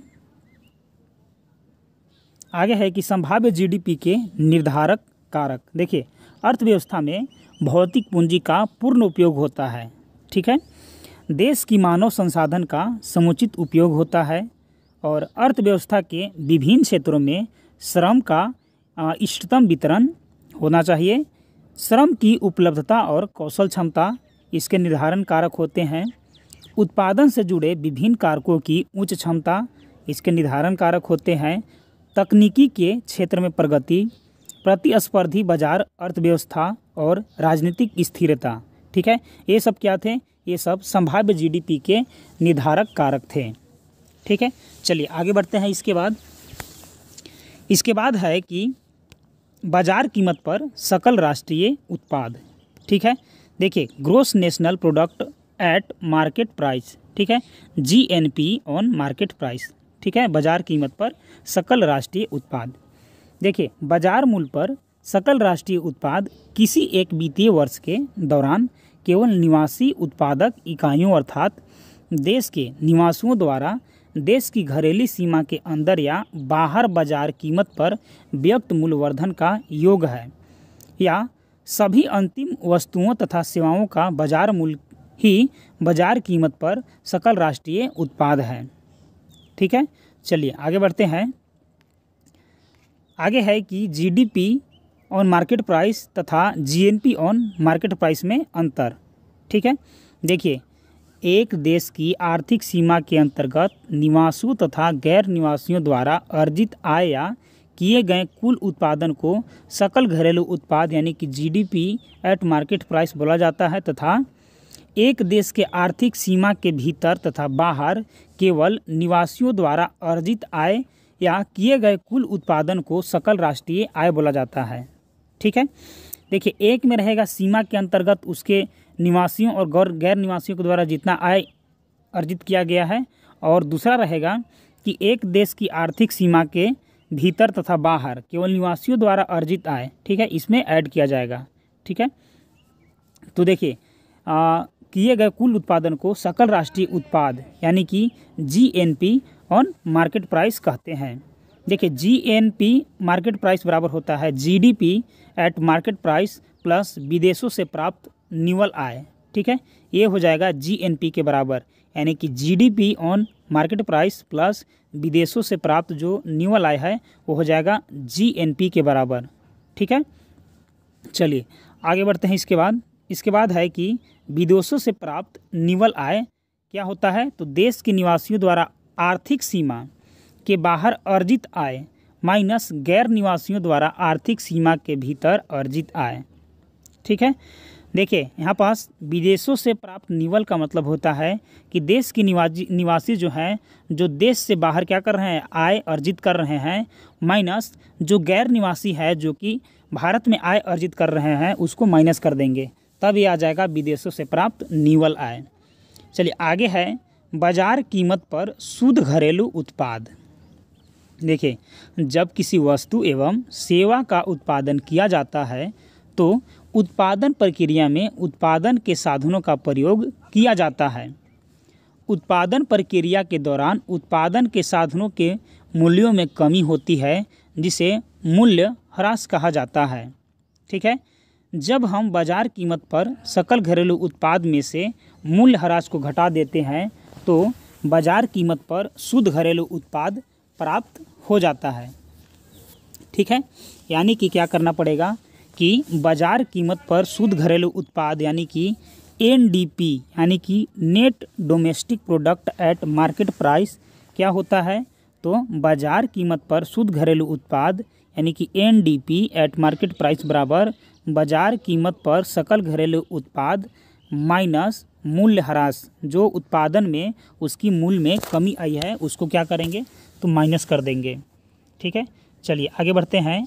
आगे है इसके बाद कि बाजार कीमत पर शुद्ध राष्ट्रीय उत्पाद, ठीक है, यानी कि net national product at market price यानी कि एनएनपी एट मार्केट प्राइस। देखिए ये एनएनपी क्या है, तो यहाँ पास क्या है कि बाजार कीमत पर शुद्ध राष्ट्रीय उत्पाद से आशय किसी देश में एक वित्तीय वर्ष में उस देश के निवासियों द्वारा देश की घरेलू सीमा एवं देश की सीमा के बाहर किए गए वस्तुओं एवं सेवाओं के अंतिम उत्पादन के मौद्रिक मूल्य से है। इसमें देश के निवासियों द्वारा विदेशों में अर्जित आय को जोड़ा जाता है एवं विदेशी नागरिकों द्वारा देश में अर्जित आय को घटा दिया जाता है। मतलब यदि कोई भारत के व्यक्ति दूसरा जगह कमा रहा है विदेश में तो उसका पूंजी को ऐड किया जाएगा, और कोई विदेशी आदमी यदि भारत में आय अर्जित कर रहा है तो इसकी पूंजी को माइनस कर लिया जाएगा। ठीक है, इस अंतिम उत्पाद में मूल्य ह्रास की राशि को निकाल दिया जाता है जो उत्पादन में जो मूल्य जो है कमी आई है। तो देखिए क्या हो जाएगा कि बाजार कीमत पर शुद्ध राष्ट्रीय उत्पाद यानी कि एनएनपी का मतलब हो जाएगा कि बाजार कीमत पर सकल राष्ट्रीय उत्पाद माइनस मूल्य ह्रास। ठीक है, चलिए आगे है कि बाजार कीमत पर शुद्ध राष्ट्रीय उत्पाद यानी कि एनएनपी बराबर हो जाएगा बाजार कीमत पर शुद्ध घरेलू उत्पाद प्लस विदेशों से प्राप्त निवल आय। ठीक है, अगला है कि विदेशों से प्राप्त निवल आय बराबर भारतीय द्वारा विदेशों में अर्जित आय माइनस विदेशियों नागरिकों द्वारा भारत में अर्जित आय। ठीक है, तो यहाँ पास हम लोग ध्यान देंगे कि एनएनपी बराबर होता है एनडीपी यानी कि बाजार कीमत पर शुद्ध घरेलू उत्पाद माइनस विदेशों से प्राप्त निवल आय। ठीक है, चलिए आगे बढ़ते हैं। आगे है जीएनपीएफसी यानी कि साधन लागत पर सकल राष्ट्रीय उत्पाद यानी कि gross national product at factor cost. ठीक है, जीएनपी एट फैक्टर कॉस्ट। देखिए साधन लागत पर सकल राष्ट्रीय उत्पाद से आशय उस राष्ट्रीय उत्पाद से है जिसका मूल साधन लागत या उत्पादन क्रिया में प्रयुक्त साधनों को प्राप्त आय के आधार पर किया जाता है। इस उत्पादन की प्रक्रिया में उत्पादन के साधनों को जो आय प्राप्त होता है वही उस उत्पादित वस्तु की लागत होती है। ठीक है। साधन लागत के अंतर्गत हम उत्पादों के साधनों, भूमि, पूंजी, श्रम, उद्यमी को प्राप्त होने वाली आय, क्रमशः लगान, ब्याज, मजदूरी, लाभ आदि को सम्मिलित करते हैं। यानी कि यदि साधन लागत की बात करेंगे तो उस कच्चा माल से लेकर के उसको बनाने तक में जितना पूंजी निवेश किया गया हो, चाहे वो लगान के रूप में हो, ब्याज के रूप में हो, मजदूरी के रूप में हो, लाभ के रूप में हो, उसको बोलते हैं हम लोग साधन लागत। ठीक है। जब हम इस साधन लागत में अप्रत्यक्ष करों को जोड़ देते हैं तथा वस्तु पर सरकार द्वारा दी जाने वाली सब्सिडी को घटा देते हैं तो हमें बाजार मूल्य प्राप्त हो जाता है। यानी कि जितना पूंजी लगा हुआ है माइनस यदि हम लोग अप्रत्यक्ष कर को माइनस क्या कर देंगे, ऐड कर देंगे उसमें, यानी कि जीएसटी को जोड़ देंगे और जो सब्सिडी दिया जा रहा है सरकार द्वारा उसको माइनस कर देंगे, तब जो है वो क्या आ जाएगा, वस्तुओं का बाजार कीमत आ जाएगा। देखिए, जब सरकार वस्तुओं पर अप्रत्यक्ष कर लगाती है तो इससे वस्तुओं की बाजार कीमत बढ़ जाती है। देखिए, जब सरकार मान लेते हैं कि जीएसटी लगा दिया तो जीएसटी लगने से क्या हो जाएगा, जो वस्तुओं का कीमत था वो बढ़ जाएगा। ठीक है। चलिए आगे है इसके बाद कि बढ़ जाती है एवं जब सरकार वस्तुओं पर आर्थिक सहायता देती है तो इसे वस्तुओं की बाजार कीमत कम हो जाती है। जैसे कि मान लेते हैं कि यदि गैस सिलेंडर है उस पर सरकार 250 से 300 के आसपास सब्सिडी देता है, तो सब्सिडी देने से क्या हो जाता है कि जो उसका कीमत है वो थोड़ा सा कमी हो जाती है। चलिए आगे है कि अतः वस्तुओं की बाजार कीमत को अप्रत्यक्ष कर बढ़ा देते हैं किंतु आर्थिक सहायता उसे घटा देते हैं। ठीक है, यानी कि सब्सिडी उसे घटा देती है। आगे है साधन लागत पर सकल राष्ट्रीय उत्पाद को बाजार मूल्य पर सकल राष्ट्रीय उत्पाद में से निव्वल अप्रत्यक्ष कर को घटाकर भी प्राप्त किया जा सकता है।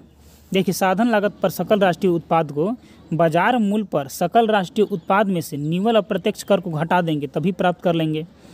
निव्वल अप्रत्यक्ष कर और अप्रत्यक्ष कर एवं सब्सिडी के बीच का अंतर नीचे दिया गया है। ठीक है, चलिए अंतर होता है उसमें। चलिए आगे बढ़ते हैं। आगे है, देखिए, बाजार कीमत पर सकल घरेलू उत्पाद यानी कि जीडीपी ऑन एमपी, साधन लागत पर सकल घरेलू उत्पाद यानी कि जीडीपी ऑन एफसी प्लस अप्रत्यक्ष कर माइनस आर्थिक सहायता जो सब्सिडी दी जा रही है, तब आ जाएगा उसका बाजार कीमत पर सकल घरेलू उत्पाद। आगे है निव्वल अप्रत्यक्ष कर। तो देखिए, अप्रत्यक्ष कर माइनस जीएसटी कर देंगे, सब्सिडी कर देंगे, प्लस में क्या करेंगे, जीएसटी माइनस कर देंगे सब्सिडी, तब आ जाएगा निव्वल अप्रत्यक्ष कर। साधन लागत पर सकल राष्ट्रीय उत्पाद यानी कि जीएनपी ऑन एफसी बराबर हो जाएगा बाजार मूल्य पर सकल राष्ट्रीय उत्पाद यानी कि GNP on market price minus निव्वल अप्रत्यक्ष कर। ठीक है, चलिए आगे बढ़ते हैं। इसके बाद है कि साधन लागत पर सकल घरेलू उत्पाद यानी कि gross domestic product at factor cost यानी कि जीडीपी ऑन फैक्टर कॉस्ट। देखिए, साधन लागत पर सकल घरेलू उत्पाद एक देश की घरेलू सीमा के अंदर सामान्य निवासियों एवं गैर निवासियों द्वारा प्राप्त की गई कुल साधन आय होती है। ठीक है, जिनमें मूल्यह्रास शामिल होता है। साधन लागत पर सकल घरेलू उत्पादों को बाजार कीमत पर सकल घरेलू उत्पाद में से अप्रत्यक्ष कर को घटा एवं सब्सिडी को जोड़कर प्राप्त किया जाता है। देखिए, जैसे कि साधन लागत पर सकल घरेलू उत्पाद की बात करेंगे तो बाजार कीमत पर सकल घरेलू उत्पाद माइनस परोक्ष कर प्लस में सब्सिडी को जोड़ दिया जाता है। ठीक है, तो ये आ जाएगा साधन लागत पर सकल घरेलू उत्पाद, और साधन लागत पर सकल घरेलू उत्पाद बराबर बाजार कीमत पर सकल घरेलू उत्पाद माइनस शुद्ध अप्रत्यक्ष कर माइनस कर देंगे। ठीक है, चलिए तो ये क्या आ जाएगा, ये सकल घरेलू उत्पाद पर साधन लागत आ जाएगा। चलिए आगे बढ़ते हैं। आगे है कि साधन लागत पर शुद्ध घरेलू उत्पाद। ठीक है, यानी कि net domestic product at factor cost. चलिए एनडीपी, साधन लागत पर शुद्ध घरेलू उत्पाद से अभिप्राय एक लेखा वर्ष की अवधि के दौरान एक देश की घरेलू सीमा के अंदर सृजित कारक आय के कुल जोड़ से है। ठीक है। साधन लागत पर शुद्ध घरेलू उत्पाद को बाजार कीमत पर शुद्ध घरेलू उत्पाद में से निव्वल अप्रत्यक्ष कर को घटाकर किया जाता है। ठीक है। जो शुद्ध घरेलू उत्पाद है साधन लागत पर, वो बाजार कीमत में से शुद्ध घरेलू उत्पाद में से क्या करेंगे, निव्वल अप्रत्यक्ष कर को घटा देंगे, तब वो हम लोग को प्राप्त हो जाएगा। आगे है कि साधन लागत पर शुद्ध घरेलू उत्पाद यानी कि NDP ऑन फैक्टर कॉस्ट बराबर बाजार कीमत पर शुद्ध घरेलू उत्पाद माइनस निव्वल अप्रत्यक्ष कर। ठीक है। इसके बाद है कि साधन लागत पर शुद्ध राष्ट्रीय उत्पाद। देखिए, साधन लागत पर शुद्ध राष्ट्रीय उत्पाद से अभिप्राय एक वर्ष के दौरान एक देश की घरेलू सीमा के अंदर उत्पादित अंतिम वस्तुओं तथा सेवाओं के बाजार मूल्य से है। ठीक है। जिसमें मूल ह्रास शामिल होता है तथा जिनका साधन लागत पर आकलन किया जाता है। ठीक है। मतलब एक वर्ष में जो घरेलू सीमा के अंदर जो अंतिम वस्तुएं उत्पादित हो रही है और जो सेवाओं में बाजार मूल्य उत्पादित हो रही है, उसमें से यदि मूल ह्रास को शामिल कर देंगे तो क्या आ जाएगा, साधन लागत पर शुद्ध राष्ट्रीय उत्पाद। इसमें से विदेशों से प्राप्त शुद्ध साधन आय को जोड़ा जाता है। साधन लागत पर शुद्ध राष्ट्रीय उत्पाद को ही राष्ट्रीय आय कहा जाता है। ठीक है। चलिए, साधन लागत पर शुद्ध राष्ट्रीय उत्पाद को साधन लागत पर सकल राष्ट्रीय उत्पाद में से मूल ह्रास की मात्रा को घटाकर प्राप्त किया जाता है। चलिए आगे बढ़ते हैं। देखिए, यहाँ पास है कि साधन लागत पर शुद्ध राष्ट्रीय उत्पाद, साधन लागत पर सकल राष्ट्रीय उत्पाद माइनस मूल ह्रास, और साधन लागत पर शुद्ध राष्ट्रीय उत्पाद बराबर बाजार कीमत पर शुद्ध राष्ट्रीय उत्पाद माइनस निव्वल अप्रत्यक्ष कर। आगे है कि साधन लागत पर शुद्ध राष्ट्रीय उत्पाद, साधन लागत पर शुद्ध घरेलू उत्पाद प्लस विदेशों से प्राप्त शुद्ध कारक आय, तो क्या हो जाएगा, साधन लागत पर शुद्ध राष्ट्रीय उत्पाद आ जाएगा। ठीक है। चलिए आगे बढ़ते हैं। आगे है मूल ह्रास। देखिए, वस्तुओं एवं सेवाओं के उत्पादन की प्रक्रिया में प्रयुक्त की जाने वाली संपत्तियों अर्थात भवनों, मशीनों, औजारों आदि के मूल्य में गिरावट या कमी होती है, जिसे मूल ह्रास बोला जाता है। ठीक है। विदेशों से प्राप्त निव्वल आय, राष्ट्रीय आय के संदर्भ में विदेशों से प्राप्त निव्वल आय की अवधारणा महत्वपूर्ण है। सकल घरेलू उत्पाद में देश के निवासी तथा गैर निवासियों द्वारा देश की सीमा के अंतर्गत उत्पादित सभी अंतिम वस्तुओं एवं सेवाओं का मूल्य लिया जाता है।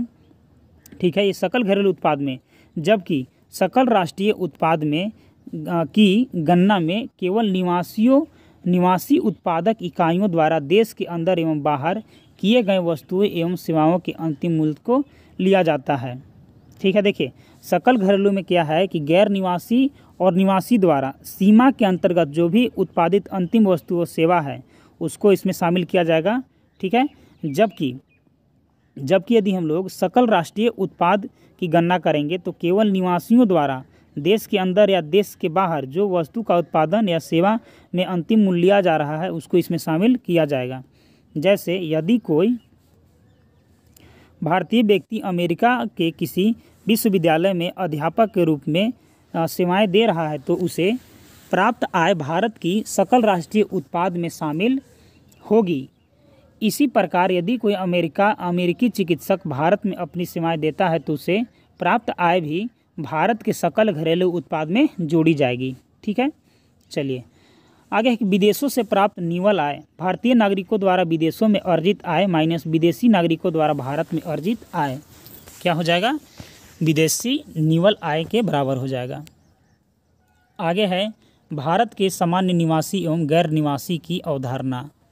एक सामान्य निवासी सामान्यतः वह व्यक्ति है जो संबंधित देश में निवास करता है और जिसकी आर्थिक रुचि उसी देश में केंद्रित होती है। ठीक है। सामान्य निवासी के अंतर्गत व्यक्तियों तथा संस्थाओं दोनों को ही सम्मिलित किया जाता है। ठीक है। एक देश में स्थित विभिन्न अंतर्राष्ट्रीय संगठनों जैसे WHO, IMF वर्ल्ड बैंक इत्यादि को उस देश का सामान्य निवासी नहीं माना जाता, किंतु इन संगठनों में काम करने वाले भारतीयों को भारत का सामान्य निवासी माना जाएगा। विदेशी पदाधिकारी, कूटनीतिज्ञ तथा सशस्त्र सेना के सदस्यों को उस देश का सामान्य निवासी माना जाता है जिसके वे निवासी होते हैं, न कि उस देश के जिनमें वे काम करते हैं। देखिए, जहाँ के निवासी होगा उसी देश को माना जाएगा, उस देश में काम करने से वहाँ का निवासी नहीं माना जाएगा। भारत में स्थित विदेशी दूतावास में काम करने वाले भारतीयों को भारतीय निवासी माना जाता है, जबकि विदेशों में स्थित भारतीय दूतावास में काम करने वाले विदेशियों को भारत के गैर निवासी माना जाता है। ठीक है। शेष विश्व में कार्यरत भारत के राजदूतों एवं उच्चायुक्त भारत का सामान्य निवासी माना जाता है, जबकि भारत में उपस्थित शेष विश्व के राजदूतों एवं उच्चायुक्तों में भारत का गैर निवासी माना जाता है। देखिए, जो भारत सरकार के अंदर जो भारतीय दूतावास है, यदि भारत का आदमी वहाँ दूसरे देश में काम कर रहे हैं तो वो भारतीय हैं, लेकिन यदि दूसरे देश के व्यक्ति वो अपना दूतावास भारत में बनाए हैं तो भारत के लिए क्या है, गैर निवासी माना जाएगा। ठीक है। चलिए, निम्नलिखित व्यक्तियों को देश का सामान्य निवासी नहीं माना जाता है। तो कौन कौन? मनोरंजन, अवकाश बिताने, चिकित्सा, अध्ययन, खेलकूद, कॉन्फ्रेंस आदि के लिए देश में आए विदेशी सैलानी को निवासी नहीं माना जाता है, और ऐसे विदेशी जो गैर निवासी उपकरणों के कर्मचारी होते हैं एवं जिनकी आर्थिक रुचि का केंद्र वह देश नहीं होता है, ऐसे सभी व्यक्तियों को गैर निवासी माना जाता है। आगे है राष्ट्रीय आय से संबंधित विभिन्न अवधारणाओं में अंत संबंध। ठीक है। Inter relationship among different concept related to national income. देखिए, यदि बाजार कीमत पर सकल घरेलू उत्पाद में से माइनस कर देंगे शुद्ध अप्रत्यक्ष कर, ठीक है, तो ये हो जाएगा साधन लागत पर सकल घरेलू उत्पाद। ठीक है। लेकिन साधन लागत पर सकल घरेलू उत्पाद में जब शुद्ध कर ऐड कर देंगे तब हो जाएगा बाजार कीमत पर सकल घरेलू उत्पाद। उसी प्रकार यदि बाजार कीमत पर सकल घरेलू उत्पाद यानी कि जीडीपी एट मार्केट प्राइस, ठीक है, अगर होगा और उसमें मूल ह्रास यदि ऐड कर देंगे तो ये हो जाएगा बाजार कीमत पर शुद्ध घरेलू उत्पाद। ठीक है। और वहीं यदि क्या करेंगे कि बाजार कीमत पर सकल घरेलू उत्पाद में से मूल ह्रास माइनस कर देंगे तो हो जाएगा बाजार कीमत पर शुद्ध घरेलू उत्पाद, और बाजार कीमत पर शुद्ध घरेलू उत्पाद में मूल ह्रास ऐड करेंगे तब ये वाला हो जाएगा बाजार कीमत पर सकल घरेलू उत्पाद। उसी प्रकार देखिए, यदि बाजार कीमत पर शुद्ध घरेलू उत्पाद में से शुद्ध अप्रत्यक्ष कर घटाएंगे तब हो जाएगा साधन लागत पर शुद्ध घरेलू उत्पाद, और साधन लागत पर शुद्ध घरेलू उत्पाद में यदि शुद्ध अप्रत्यक्ष कर ऐड करेंगे तो हो जाएगा बाजार कीमत पर शुद्ध घरेलू उत्पाद। और आगे देखिए, यदि साधन लागत पर सकल घरेलू उत्पाद में से मूल ह्रास को माइनस कर देंगे तो हो जाएगा साधन लागत पर शुद्ध घरेलू उत्पाद। ठीक है। और यदि साधन लागत पर शुद्ध घरेलू उत्पाद में मूल ह्रास ऐड कर देंगे तो हो जाएगा साधन लागत पर सकल घरेलू उत्पाद। ठीक है। चलिए आगे बढ़ते हैं। इसके बाद है देखिए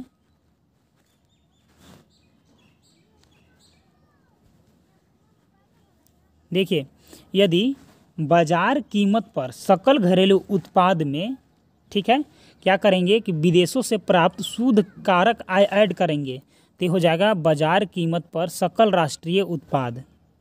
लेकिन यदि बाजार कीमत पर सकल राष्ट्रीय उत्पाद में से यदि विदेशों से प्राप्त शुद्ध आय घटा देंगे तो हो जाएगा बाजार कीमत पर सकल घरेलू उत्पाद। ठीक है। देखिए, विदेशों से प्राप्त वाला जब ऐड करेंगे तो राष्ट्रीय उत्पाद हो जाएगा, लेकिन यदि विदेशों से प्राप्त जो शुद्ध कारक आय है उसको माइनस कर देंगे तब आ जाएगा सकल घरेलू उत्पाद। चलिए आगे है इसके बाद कि बाजार कीमत पर सकल घरेलू उत्पाद में जब मूल ह्रास यानी कि शुद्ध अप्रत्यक्ष कर ऐड करेंगे तो ये वाला हो जाएगा साधन लागत पर सकल घरेलू उत्पाद। यानी कि बाजार कीमत पर सकल घरेलू उत्पाद में मूल्य ह्रास और शुद्ध अप्रत्यक्ष कर क्या करेंगे हम लोग कि यदि माइनस कर देंगे तब हो जाएगा साधन लागत पर शुद्ध घरेलू उत्पाद।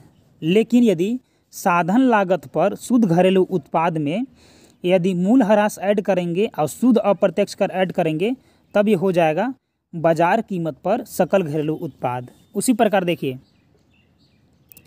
इसमें देखिए साधन लागत पर शुद्ध घरेलू उत्पाद में यदि विदेशों से प्राप्त शुद्ध कारक आय ऐड करेंगे तो हो जाएगा साधन लागत पर शुद्ध राष्ट्रीय उत्पाद। और यदि साधन लागत पर शुद्ध राष्ट्रीय उत्पाद में से विदेशों से प्राप्त शुद्ध कारक आय माइनस करेंगे तो आ जाएगा साधन लागत पर शुद्ध घरेलू उत्पाद। उसी प्रकार आगे है कि देखिए यदि बाजार कीमत पर सकल राष्ट्रीय उत्पाद में अगर इसका मूल्यह्रास माइनस और माइनस शुद्ध अप्रत्यक्ष कर दोनों माइनस करेंगे तो आ जाएगा साधन लागत पर शुद्ध राष्ट्रीय आय। ठीक है। और यदि साधन लागत पर शुद्ध राष्ट्रीय उत्पाद में यदि मूल्यह्रास और शुद्ध अप्रत्यक्ष कर ऐड करेंगे तो आ जाएगा बाजार कीमत पर सकल राष्ट्रीय उत्पाद। चलिए आगे बढ़ते हैं। इसके बाद है कि सकल मूल्य वर्धन ग्रोस वैल्यू एडेड। देखिए वित्तीय वर्ष 2015-16 से सकल मूल्य वर्धन यानी कि जीवीए का अवधारणा को शुरू किया गया है। सकल मूल्य वर्धन किसी देश की अर्थव्यवस्था में सभी क्षेत्रों यथा प्राथमिक क्षेत्र, द्वितीयक क्षेत्र और तृतीयक क्षेत्र द्वारा किया गया कुल अंतिम वस्तुओं एवं सेवाओं के उत्पादन का मौद्रिक मूल्य होता है। ठीक है। यानी कि जो प्राथमिक, द्वितीयक और तृतीयक सेक्टर द्वारा जो अंतिम वस्तु और सेवा उत्पादित की जा रही है उसको हम लोग क्या बोलेंगे, उत्पादन का मौद्रिक मूल्य। चलिए आगे है कि बाजार कीमत पर सकल मूल्य वृद्धि ना gross value added on market price प्राथमिक क्षेत्र में सभी उत्पादित इकाइयों और उद्यमियों द्वारा की गई सकल मूल्य वृद्धि प्लस द्वितीय क्षेत्र में सभी उत्पादक इकाइयों द्वारा उद्यमियों द्वारा सकल मूल्य वृद्धि प्लस तृतीय क्षेत्र में सभी उत्पादक इकाइयों द्वारा उद्यमियों द्वारा सकल मूल्य वृद्धि किया जाएगा, तब वो आ जाएगा बाजार कीमत पर सकल मूल्य वृद्धि। ठीक है। बाजार कीमत पर शुद्ध घरेलू उत्पाद बराबर हो जाएगा बाजार कीमत पर सकल मूल्य वृद्धि माइनस मूल्यह्रास जो हुआ है। साधन लागत पर शुद्ध घरेलू उत्पाद जो हो जाएगा वो हो जाएगा बाजार कीमत पर शुद्ध घरेलू उत्पाद माइनस शुद्ध अप्रत्यक्ष कर, तो आ जाएगा साधन लागत पर शुद्ध घरेलू उत्पाद। चलिए आगे है साधन लागत पर शुद्ध राष्ट्रीय उत्पाद। ये जो आ जाएगा साधन लागत पर घरेलू उत्पाद प्लस विदेशों से प्राप्त शुद्ध कारक आय, ये क्या आ जाएगा साधन लागत पर शुद्ध राष्ट्रीय उत्पाद। यानी कि साधन लागत पर शुद्ध घरेलू उत्पाद में जब विदेशों से प्राप्त शुद्ध कारक आय ऐड करेंगे तब जाके साधन लागत पर शुद्ध राष्ट्रीय उत्पाद आ जाएगा। चलिए यहाँ पास जो है वो दिया गया है, देखिए आगे दिया हुआ है कि V shaped recovery in H2। ठीक है। FY 2020-21 in most sectors constituting GVA। देखिए एग्रीकल्चर की बात करेंगे तो 2020 में 3.4 इसमें GVA ऐड किया गया था और 2021 में 3.4 ऐड किया गया था। ठीक है।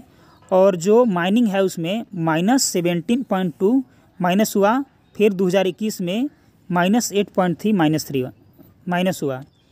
मैन्युफैक्चरिंग में 2020 में -19.4 इसमें माइनस हुआ और इसमें 2021 में 0.5 ऐड हुआ। इसी प्रकार GVA 2020 में यूटिलिटीज़ में -1.4 था लेकिन 2021 में 7.1 हुआ।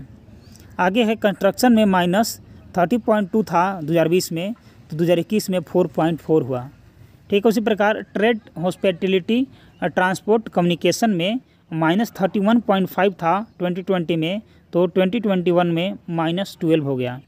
उसी प्रकार financial, real estate and professional service जो इसमें जो है वो -6.8 2020 में था, तो 2021 में 7.1 हुआ।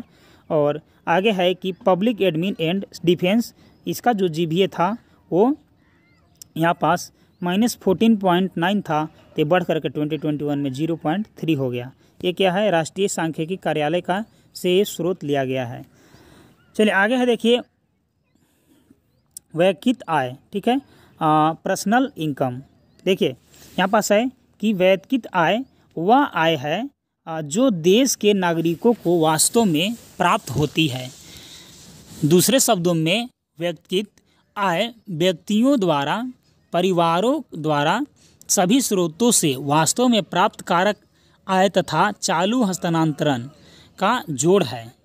अर्थात व्यक्तिगत आय परिवारों को सभी स्रोत से प्राप्त चालू आय का जोड़ होता है। देखिए व्यक्तिगत व्यय योग्य आय यानी कि डिस्पोजल पर्सनल इनकम। देखिए व्यक्तिगत आय योग्य आय वह अधिकतम आय है जिसे एक व्यक्ति या परिवार किसी वर्ष में विभिन्न वस्तुओं तथा सेवाओं के क्रय एवं उपभोग पर बिना अपनी संपत्ति में कमी लाए हुए या ऋण देयता में वृद्धि लाए व्यय कर सकता है। दूसरे शब्दों में व्यक्तिगत व्यय योग्य आय यानी कि व्यक्तिगत प्रयोज्य आय वह आय है जो व्यक्तियों तथा परिवारों को सभी स्रोतों से प्राप्त होती है तथा उनके पास सरकार द्वारा उनकी आय तथा संपत्तियों पर लगाए गए सभी प्रकार के करों का भुगतान करने के बाद जो उनको बचती है। यानी कि व्यक्तिगत व्यय योग्य आय बराबर निजी उपभोग व्यय प्लस घरेलू बचत, ठीक है, या व्यक्तिगत व्यय योग्य आय बराबर व्यक्तिगत आय माइनस व्यक्तिगत जो कर उन्होंने दिया है वो आ जाएगा। आगे है प्रति व्यक्ति आय, पर कैपिटा इनकम। देखिए किसी देश में प्रति व्यक्ति अर्जित की जाने वाली औसत आय को प्रति व्यक्ति आय कहते हैं। यानी कि प्रति व्यक्ति आय को ज्ञात करने के लिए उस वित्तीय वर्ष में राष्ट्रीय आय को उस वर्ष की कुल जनसंख्या से भाग दिया जाता है। यानी कि प्रति व्यक्ति आय जब निकालेंगे तो राष्ट्रीय आय बटा कुल जनसंख्या, मतलब मान के चलते हैं कि भारत का जो राष्ट्रीय आय है उसमें क्या करेंगे, जितना जनसंख्या है उसे डिवाइड कर देंगे तो प्रति व्यक्ति आय आ जाएगा। इसी प्रकार प्रति व्यक्ति सकल घरेलू उत्पाद को भी ज्ञात किया जा सकता है। यदि बाजार कीमत पर सकल घरेलू उत्पाद को उस वर्ष की जनसंख्या से भाग दे तो प्रति व्यक्ति सकल घरेलू उत्पाद प्राप्त हो जाता है। देखिए प्रति व्यक्ति सकल घरेलू उत्पाद बराबर हो जाएगा बाजार कीमत पर सकल घरेलू उत्पाद बटा कुल जनसंख्या, ठीक है। सकल घरेलू उत्पाद में वृद्धि निष्प्रभावी हो सकती है। यद्यपि जनसंख्या का आकार निरंतर बढ़ता है, ऐसी स्थिति में यह सकल घरेलू उत्पाद में वृद्धि तटस्थ या व्यर्थ हो जाती है। लोगों का जीवन स्तर समय के साथ तभी बढ़ेगा जब प्रति व्यक्ति सकल घरेलू उत्पाद में बढ़ने की प्रवृत्ति होगी। चलिए आगे बढ़ते हैं। इसके बाद राष्ट्रीय आय को मापने की विधियाँ। देखिए किसी अर्थव्यवस्था में किसी निश्चित अवधि में कुल अंतिम वस्तुओं और सेवाओं के कुल उत्पादन का योग या उत्पादन प्रक्रिया में लगे हुए साधनों को प्राप्त आय का योग या उत्पादित वस्तुओं तथा सेवाओं पर होने वाला व्यय का योग ही राष्ट्रीय आय है, ठीक है। तो इसको समझते हैं। देखिए किसी अर्थव्यवस्था में किसी निश्चित अवधि में कुल अंतिम वस्तुओं और सेवाओं के कुल उत्पादन का योग, जितना वस्तु और सेवा उत्पादित हो रहा है उसका योग, या उत्पादन प्रक्रिया में लगे हुए साधनों का प्राप्त आय का योग, जितना साधन लगा हुआ है उसका आय का योग, या उत्पादित वस्तुओं तथा सेवाओं पर होने वाला व्यय, इसको बोला जाता है व्यय का योग ही राष्ट्रीय आय बोला जाता है। चलिए आगे बढ़ते हैं। इसके बाद है राष्ट्रीय आय को मापने की विधियाँ, ठीक है। एक तो हम लोग उत्पादन विधि से माप सकते हैं कि राष्ट्रीय आय कितना हो सकता है, एक आय विधि से और एक व्यय विधि से कि कितना व्यय किया जा रहा है उस राष्ट्र में। देखिए उत्पादन विधि क्या है। देखिए उत्पादन विधि अर्थव्यवस्था के कुल उत्पादन में उत्पादक इकाइयों के अंशदान की माप प्रस्तुत करता है। उत्पादन विधि के अंतर्गत एक वित्तीय वर्ष में उत्पादित वस्तुओं एवं सेवाओं का अंतिम मौद्रिक मूल्य ज्ञात कर लिया जाता है। इसके योग को बाजार मूल्य पर आधारित सकल घरेलू उत्पाद कहा जाता है। देखिए आगे है कि बाजार कीमत पर सकल घरेलू उत्पाद यानी कि जीडीपी एट मार्केट प्राइस एक वर्ष की अवधि के दौरान अर्थव्यवस्था में उत्पादित अंतिम वस्तुओं तथा सेवाओं का बाजार मूल्य, या बराबर इसके बराबर होगा कि एक वर्ष में एक देश की घरेलू सीमा के अंदर सभी उत्पादक उद्यमियों द्वारा की गई सकल मूल्य वृद्धि। ये क्या हो जाएगा? बाजार कीमत पर सकल घरेलू उत्पाद हो जाएगा। इसके आगे है कि साधन लागत पर सकल घरेलू उत्पाद। तो देखिए साधन लागत पर सकल घरेलू उत्पाद बराबर हो जाता है बाजार कीमत पर सकल घरेलू उत्पाद माइनस अप्रत्यक्ष कर प्लस सब्सिडी। आगे है कि साधन लागत पर शुद्ध घरेलू उत्पाद हो जाता है साधन लागत पर सकल घरेलू उत्पाद माइनस जो मूल ह्रास हुआ है वो, ठीक है। और आगे है कि साधन लागत पर शुद्ध राष्ट्रीय उत्पाद या राष्ट्रीय आय बराबर हो जाता है साधन लागत पर शुद्ध घरेलू उत्पाद प्लस विदेशों से प्राप्त शुद्ध आय, ठीक है। ये हो जाता है शुद्ध राष्ट्रीय उत्पाद।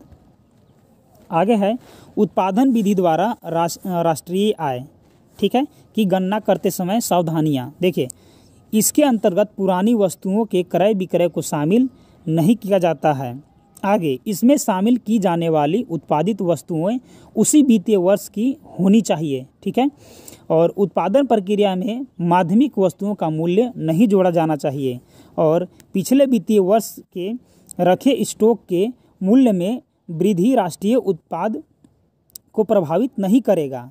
और आगे है कि एक परिवार या गृहस्थ द्वारा अवकाश में अपने बगीचे में उत्पादित फल एवं सब्जियों का मूल्य सम्मिलित नहीं किया जाता है। और आगे है कि स्व उपयोग सेवाओं को मूल्य वृद्धि में शामिल नहीं किया जाता है क्योंकि इन सेवाओं का बाजार मूल्य ज्ञात करना कठिन होता है। आगे है आय विधि द्वारा राष्ट्रीय आय का आकलन करना। देखिए उत्पादक इकाइयों में जो आय जनित होती है वह उत्पादन के साधनों के संयुक्त प्रयास का परिणाम होती है। यह आय वास्तव में उत्पादन क्रिया में लगे सभी साधनों, भूमि, श्रम, पूंजी तथा उद्यमी के संयुक्त प्रयोग का प्रतिफल होता है जो इन्हें लगान, मजदूरी, ब्याज तथा लाभ के रूप में वितरित हो जाती है। राष्ट्रीय आय का आकलन एक वित्तीय वर्ष में एक देश के सामान्य निवासियों द्वारा अर्जित कारक के कुल जोड़ के रूप में किया जाता है। आय की अंतर्गत अर्थव्यवस्था के प्रत्येक क्षेत्र के विभिन्न उद्यमों या संगठनों के कर्मचारी को दिया गया पारिश्रमिक या क्षतिपूरक आय, नगद मजदूरी एवं वेतन, किस्त के रूप में भुगतान, सामाजिक सुरक्षा के नियोजनों या योगदान एवं सेवानिवृत्ति पेंशन, प्रचालन अधिशेष यानी कि लगान, ब्याज, लाभ, अविरत लाभ, मिश्रित आय को जोड़कर मूल्यवर्धन ज्ञात किया जाता है। इस विधि में किसी उत्पादक इकाइयों द्वारा उत्पादन के साधनों को किया गया आय भुगतान ही साधन लागत पर शुद्ध मूल्यवर्धन यानी कि national VA on factor cost बोला जाता है होगा। और जब इसे आर्थिक सीमा के भीतर उत्पादक इकाइयों के संबंध में आकलित किया जाए तो यह साधन लागत पर शुद्ध घरेलू उत्पाद हो जाता है। चलिए आगे देखते हैं। इसके बाद कि सकल लागत पर शुद्ध घरेलू उत्पाद बराबर कर्मचारियों का पारिश्रमिक प्लस प्रचालन अधिशेष प्लस मिश्रित आय, और साधन लागत पर शुद्ध राष्ट्रीय उत्पाद बराबर साधन लागत पर शुद्ध घरेलू उत्पाद प्लस विदेशों से प्राप्त शुद्ध कारक आय। आगे है आय विधि द्वारा राष्ट्रीय आय की गणना करते समय रखी गई सावधानियाँ। हस्तांतरित आय जैसे वृद्धा पेंशन, बेरोजगारी भत्ता, छात्रवृत्तियाँ इत्यादि को राष्ट्रीय आय में शामिल नहीं किया जाता है। और गैर कानूनी कार्य जैसे चोरी, सट्टेबाजी व जुए इत्यादि से प्राप्त आय को राष्ट्रीय आय में शामिल नहीं किया जाता है। और अचानक प्राप्त आय जैसे लॉटरी से प्राप्त आय तथा पूंजीगत लाभ से प्राप्त आय को राष्ट्रीय आय में शामिल नहीं किया जाता है।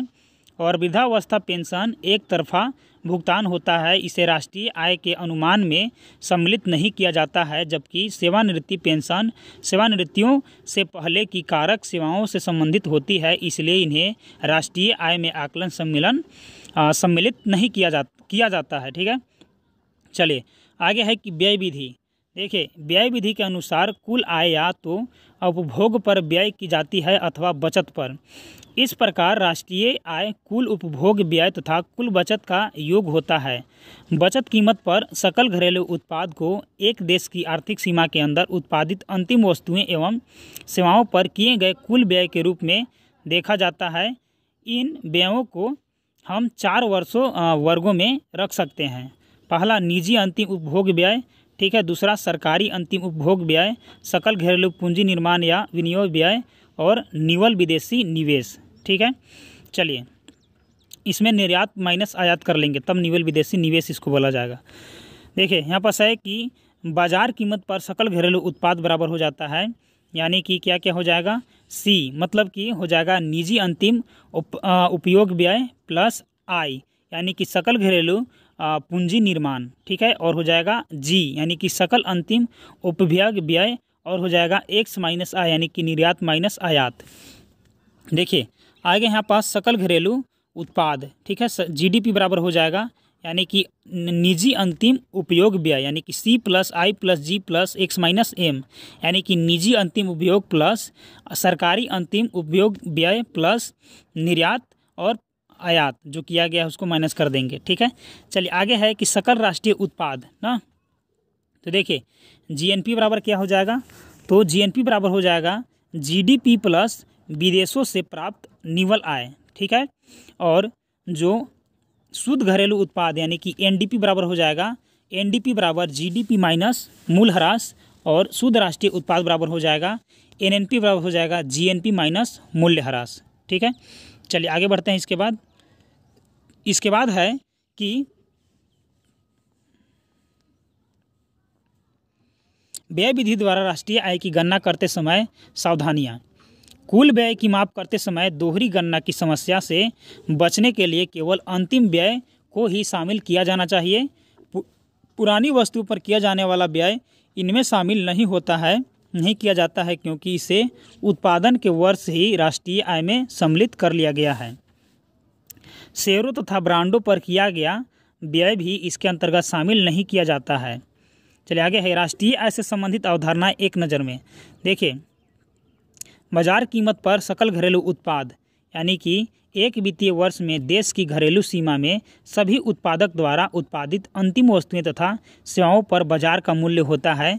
बाजार कीमत पर सकल घरेलू उत्पाद, बाजार कीमत पर सकल घरेलू राष्ट्रीय उत्पाद बराबर होता है GDP at market price plus विदेशों से प्राप्त शुद्ध कारक आय, तो हो जाता है बाजार कीमत पर सकल राष्ट्रीय उत्पाद। और आगे है कि बाजार कीमत पर शुद्ध राष्ट्रीय उत्पाद बराबर हो जाता है जीएनपी माइनस स्थिर पूंजी का उपयोग या मूल्यह्रास, ठीक है। और आगे है कि बाजार कीमत पर शुद्ध घरेलू उत्पाद बराबर हो जाएगा एनएनपी माइनस विदेशों से प्राप्त शुद्ध कारक आय, ठीक है। आगे है इसके बाद कि कारक लागत पर शुद्ध घरेलू उत्पाद या शुद्ध घरेलू आय एनडीपी बराबर हो जाएगा एनडीपी माइनस अप्रत्यक्ष कर प्लस आर्थिक सहायता यानी कि सब्सिडी, ठीक है। चलिए आगे है इसके बाद कि कारक लागत पर सकल घरेलू उत्पाद बराबर हो जाएगा एनडीपी प्लस मूल्यह्रास।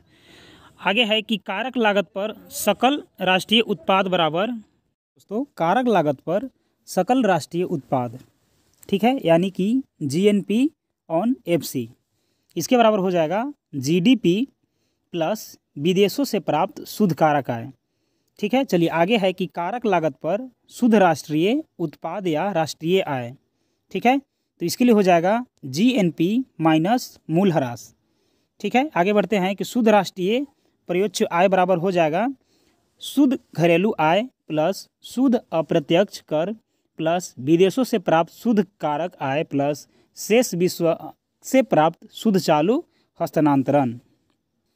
इसके बाद है आगे कि सकल राष्ट्रीय प्रयोज्य आय बराबर हो जाएगा शुद्ध राष्ट्रीय प्रयोज्य आय प्लस चालू पुनः स्थापना लागत। चलिए आगे बढ़ते हैं। आगे है निजी क्षेत्र को शुद्ध घरेलू उत्पाद से प्राप्त कारक आय, इसके लिए हो जाएगा कारक लागत पर शुद्ध घरेलू उत्पाद माइनस सरकारी विभागीय उद्यमों की संपत्ति तथा उद्यम वृत्ति से प्राप्त आय माइनस गैर विभागीय उद्यमों की बचत।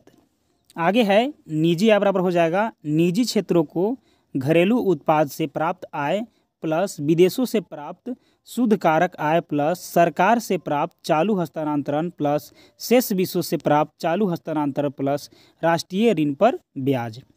आगे इसके बाद व्यक्तिगत आय, देखिए इसमें है कि निजी आय माइनस निगम लाभ कर माइनस अविरतिरिक्त लाभ या निगम बचत। आगे है व्यक्तिगत प्रत्यक्ष आय, व्यक्तिगत आय माइनस प्रत्यक्ष अवैतनिक कर माइनस परिवारों द्वारा दिए गए विविध शुल्क और जुर्माने।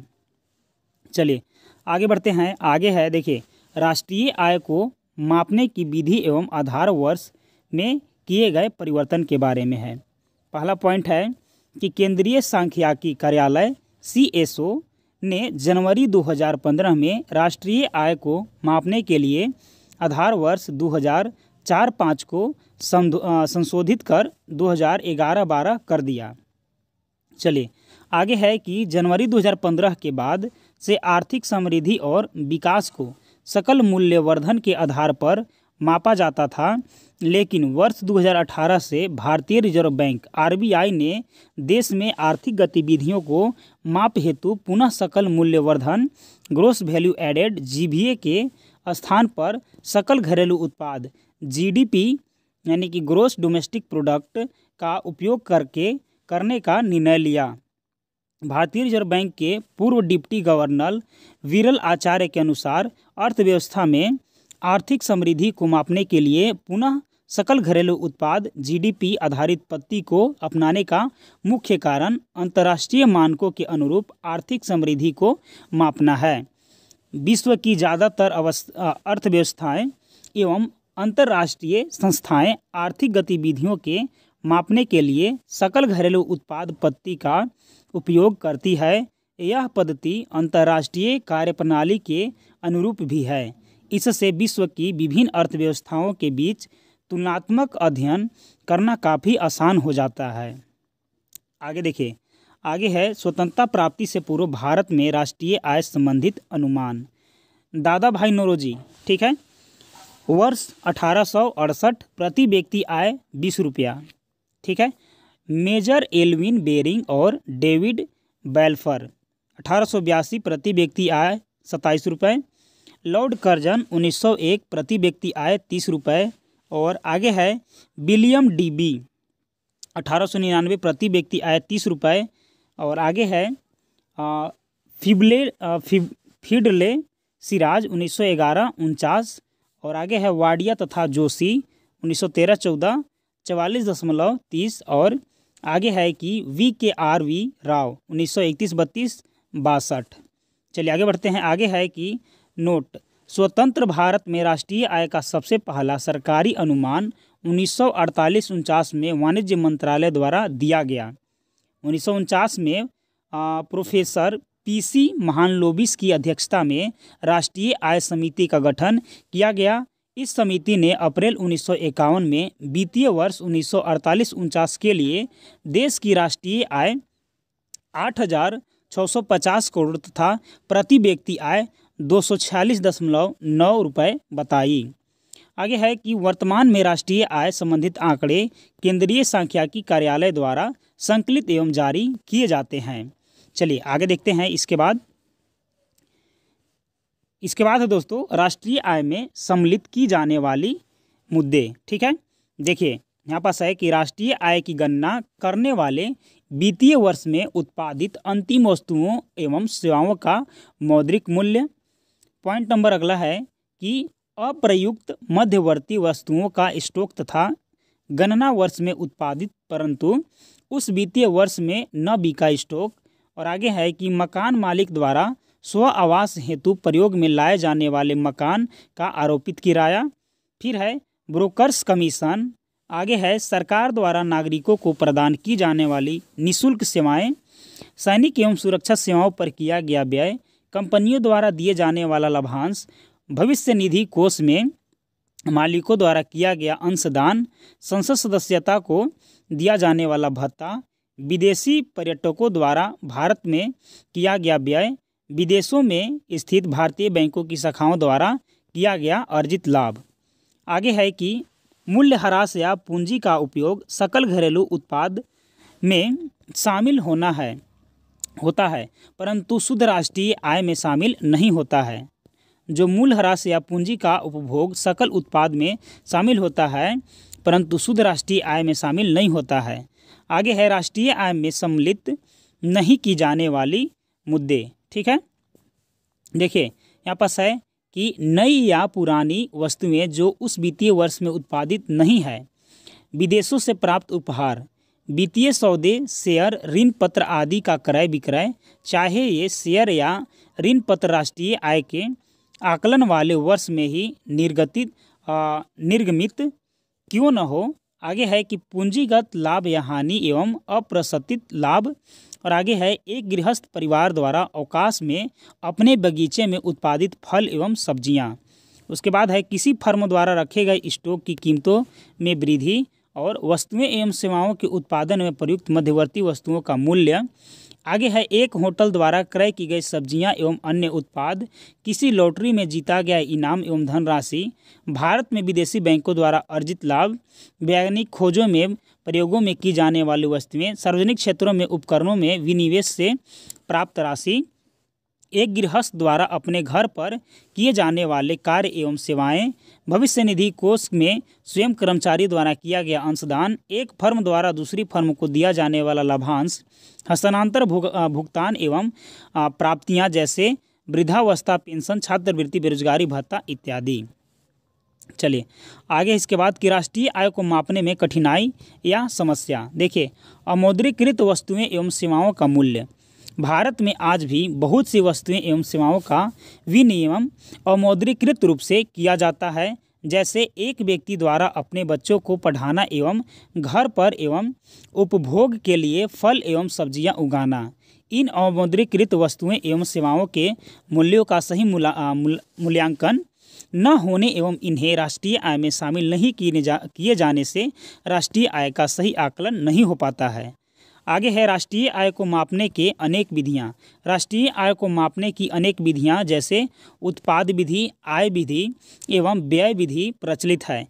इनके द्वारा राष्ट्रीय आय ज्ञात करने की प्रक्रियाएं एवं पद्धति भी अलग अलग है। इन विधियों के द्वारा किए गए राष्ट्रीय आय संबंधित आकलन में भी भिन्नता हो सकती है। ऐसे में किसी विधि को अधिक उपयुक्त माना जाए यह एक विवाद का विषय बन जाता है। आगे है राष्ट्रीय आय संबंधित आंकड़ों का अभाव। देखिए राष्ट्रीय आय संबंधी पर्याप्त आंकड़ों का उपलब्ध न होना भी एक गंभीर समस्या है। अर्थव्यवस्था के विभिन्न क्षेत्रों में बहुत सी वस्तुएं एवं सेवाओं से संबंधित आंकड़ों को शामिल नहीं किया जाता है। अनेक लघु एवं कुटीर उद्योगों से उत्पादन से संबंधित आंकड़े उपलब्ध नहीं होते हैं। आगे है दोहरी गणना एवं मध्यवर्ती वस्तुओं की मूल्यांकन संबंधी समस्या। किसी वस्तु एवं सेवा को उत्पादन प्रक्रिया के दौरान विभिन्न चरणों, ठीक है, आगे इसके बाद है विभिन्न चरणों में से होकर गुजरना पड़ता है। ऐसे में मध्यवर्ती वस्तुएं एवं दोहरी गणना से संबंधित समस्याएं उत्पन्न होती है, क्योंकि राष्ट्रीय आय में केवल अंतिम वस्तुएं एवं सेवाओं के मूल्य को शामिल किया जाता है। चलिए आगे है स्टॉक के मूल्यांकन की समस्या। वित्तीय वर्ष के अंत में न बिक्री हुई वस्तुओं को स्टॉक का उचित मूल्यांकन करना भी बेहद कठिन कार्य है, चूँकि किसी वित्तीय वर्ष में किए गए अंतिम वस्तुएं एवं सेवाओं के उत्पादन के मौद्रिक मूल्य को राष्ट्रीय आय के आकलन में शामिल किया जाता है। ऐसे में यदि कुछ वस्तुओं का स्टॉक शेष रह जाता है तो उसे उन वस्तुओं का मौद्रिक मूल्य भी उसमें शामिल किया जाता है। आगे है मूल्यह्रास के मूल्यांकन की समस्या। सकल राष्ट्रीय उत्पाद में से मूल्यह्रास को घटाकर शुद्ध राष्ट्रीय उत्पाद प्राप्त किया जा सकता है, लेकिन मूल्यह्रास की पद्धति एवं दर अनिश्चित होती है, जिससे मूल्यह्रास के मूल्यांकन में समस्या उत्पन्न होती है। आगे है धारणीय विकास, सस्टेनेबल डेवलपमेंट। धारणीय विकास से अभिप्राय विकास की उस प्रक्रिया से है जो भावी पीढ़ी की आवश्यकताओं को पूर्ण करने की योग्यता को बिना कोई हानि पहुंचाए वर्तमान पीढ़ी की आवश्यकताओं की पूर्ण करती है।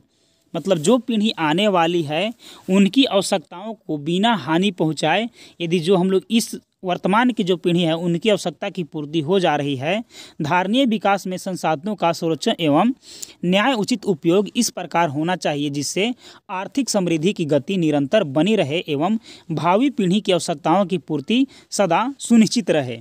इसमें पर्यावरण संरक्षण एवं जलवायु परिवर्तन पर विशेष ध्यान दिया जाता है। चलिए आगे यहाँ पास दिया गया है, ठीक है। देखिए यहाँ पास ये जो है इस पिक्चर का आप यहाँ से स्क्रीनशॉट लीजिए। ये जो है ये राष्ट्रीय आय से संबंधित आंकड़े के बारे में विवरण दिया गया है, ठीक है। तो चलिए हम लोग 2020-21 वाला इसको देख लेते हैं, क्योंकि ये मेनली बहुत इंपॉर्टेंट होने वाला है। देखिए जो 2020-21 का प्रथम अग्रिम अनुमान है, देखिए वर्तमान कीमत जो है सकल राष्ट्रीय आय करोड़ में, ठीक है, ये करोड़ में दिया गया है। यहाँ पास है कि 1,92,39,192, ठीक है, ये करोड़ों में दिया गया है। ये वर्तमान कीमत पर सतत कीमत कितना है इसका, तो 1,32,69,436, और इसका वर्तमान कीमत पर क्या हो जाएगा 1,72,09,409, और इसका सतत कीमतों पर क्या हो जाएगा, ये हो जाएगा 1,17,18,380, और इसका जो प्रति व्यक्ति निवल राष्ट्रीय आय है वो करोड़ों में यहाँ पास है कि जो है यहाँ पास 1,26,968, और आगे है 86,456, ये सतत कीमतों पर है, ठीक है। तो आप इसका स्क्रीनशॉट ले सकते हैं। चलिए हम लोग आगे बढ़ते हैं। इसके बाद भी दिया गया है कि 2011-12 श्रृंखला वार्षिक वृद्धि दर पर प्रतिशत, ठीक है, जो वार्षिक वृद्धि दर में जो प्रतिशत में जो हुआ है, ठीक है, उसके बारे में दिया गया है, ठीक है। तो ये दोनों जो है आप राष्ट्रीय आय से संबंधित आंकड़े के बारे में है, इसको आप स्क्रीनशॉट कर सकते हैं। चलिए आगे यहाँ पास दिया गया है अभ्यास के प्रश्न। तो चलिए हम लोग अभ्यास के प्रश्न को अब सोल्व करने का प्रयास करेंगे, ठीक है। देखिए यहाँ पास पहला प्रश्न है कि किसी देश की आर्थिक वृद्धि का सर्वाधिक उपयुक्त माना जाता है, ठीक है, या सर्वाधिक जो उपयुक्त माप है उसे बताना है कि कौन सा हो जाएगा। तो देखिए किसी भी देश के यदि आर्थिक वृद्धि का सर्वाधिक उपयुक्त माप लेंगे तो सबसे पहले हम लोग वहाँ के प्रति व्यक्ति उत्पाद को लेंगे, ठीक है, यानी कि इसका जो आंसर हो जाएगा ऑप्शन नंबर डी, यानी कि प्रति व्यक्ति उत्पाद, ठीक है, क्योंकि आर्थिक वृद्धि के बारे में बोला जा रहा है। चलिए आगे है कि किसी दी गई अवधि के लिए एक देश की राष्ट्रीय आय, ठीक है, तो ऑप्शन ए है कि नागरिकों द्वारा उत्पादित वस्तुओं और सेवाओं के लिए कुल मूल्य के बराबर होगी, बी कुल उपभोग और निवेश व्यय के योग के बराबर होगी, सी सभी व्यक्तियों की व्यक्तिगत आय के योग के बराबर होगी, और डी उत्पादित अंतिम वस्तुओं और सेवाओं के मौद्रिक मूल्य के बराबर होगी, ठीक है। तो देखिए ये जो हो जाएगा उत्पादित अंतिम वस्तुओं और सेवाओं के मौद्रिक मूल्य के बराबर होगा, ठीक है, क्योंकि पूछा जा रहा है कि एक दी गई अवधि के लिए एक देश का राष्ट्रीय आय क्या होगा, तो उत्पादित अंतिम वस्तुओं और सेवाओं के मौद्रिक मूल्य के बराबर, ठीक है। चलिए आगे बढ़ते हैं।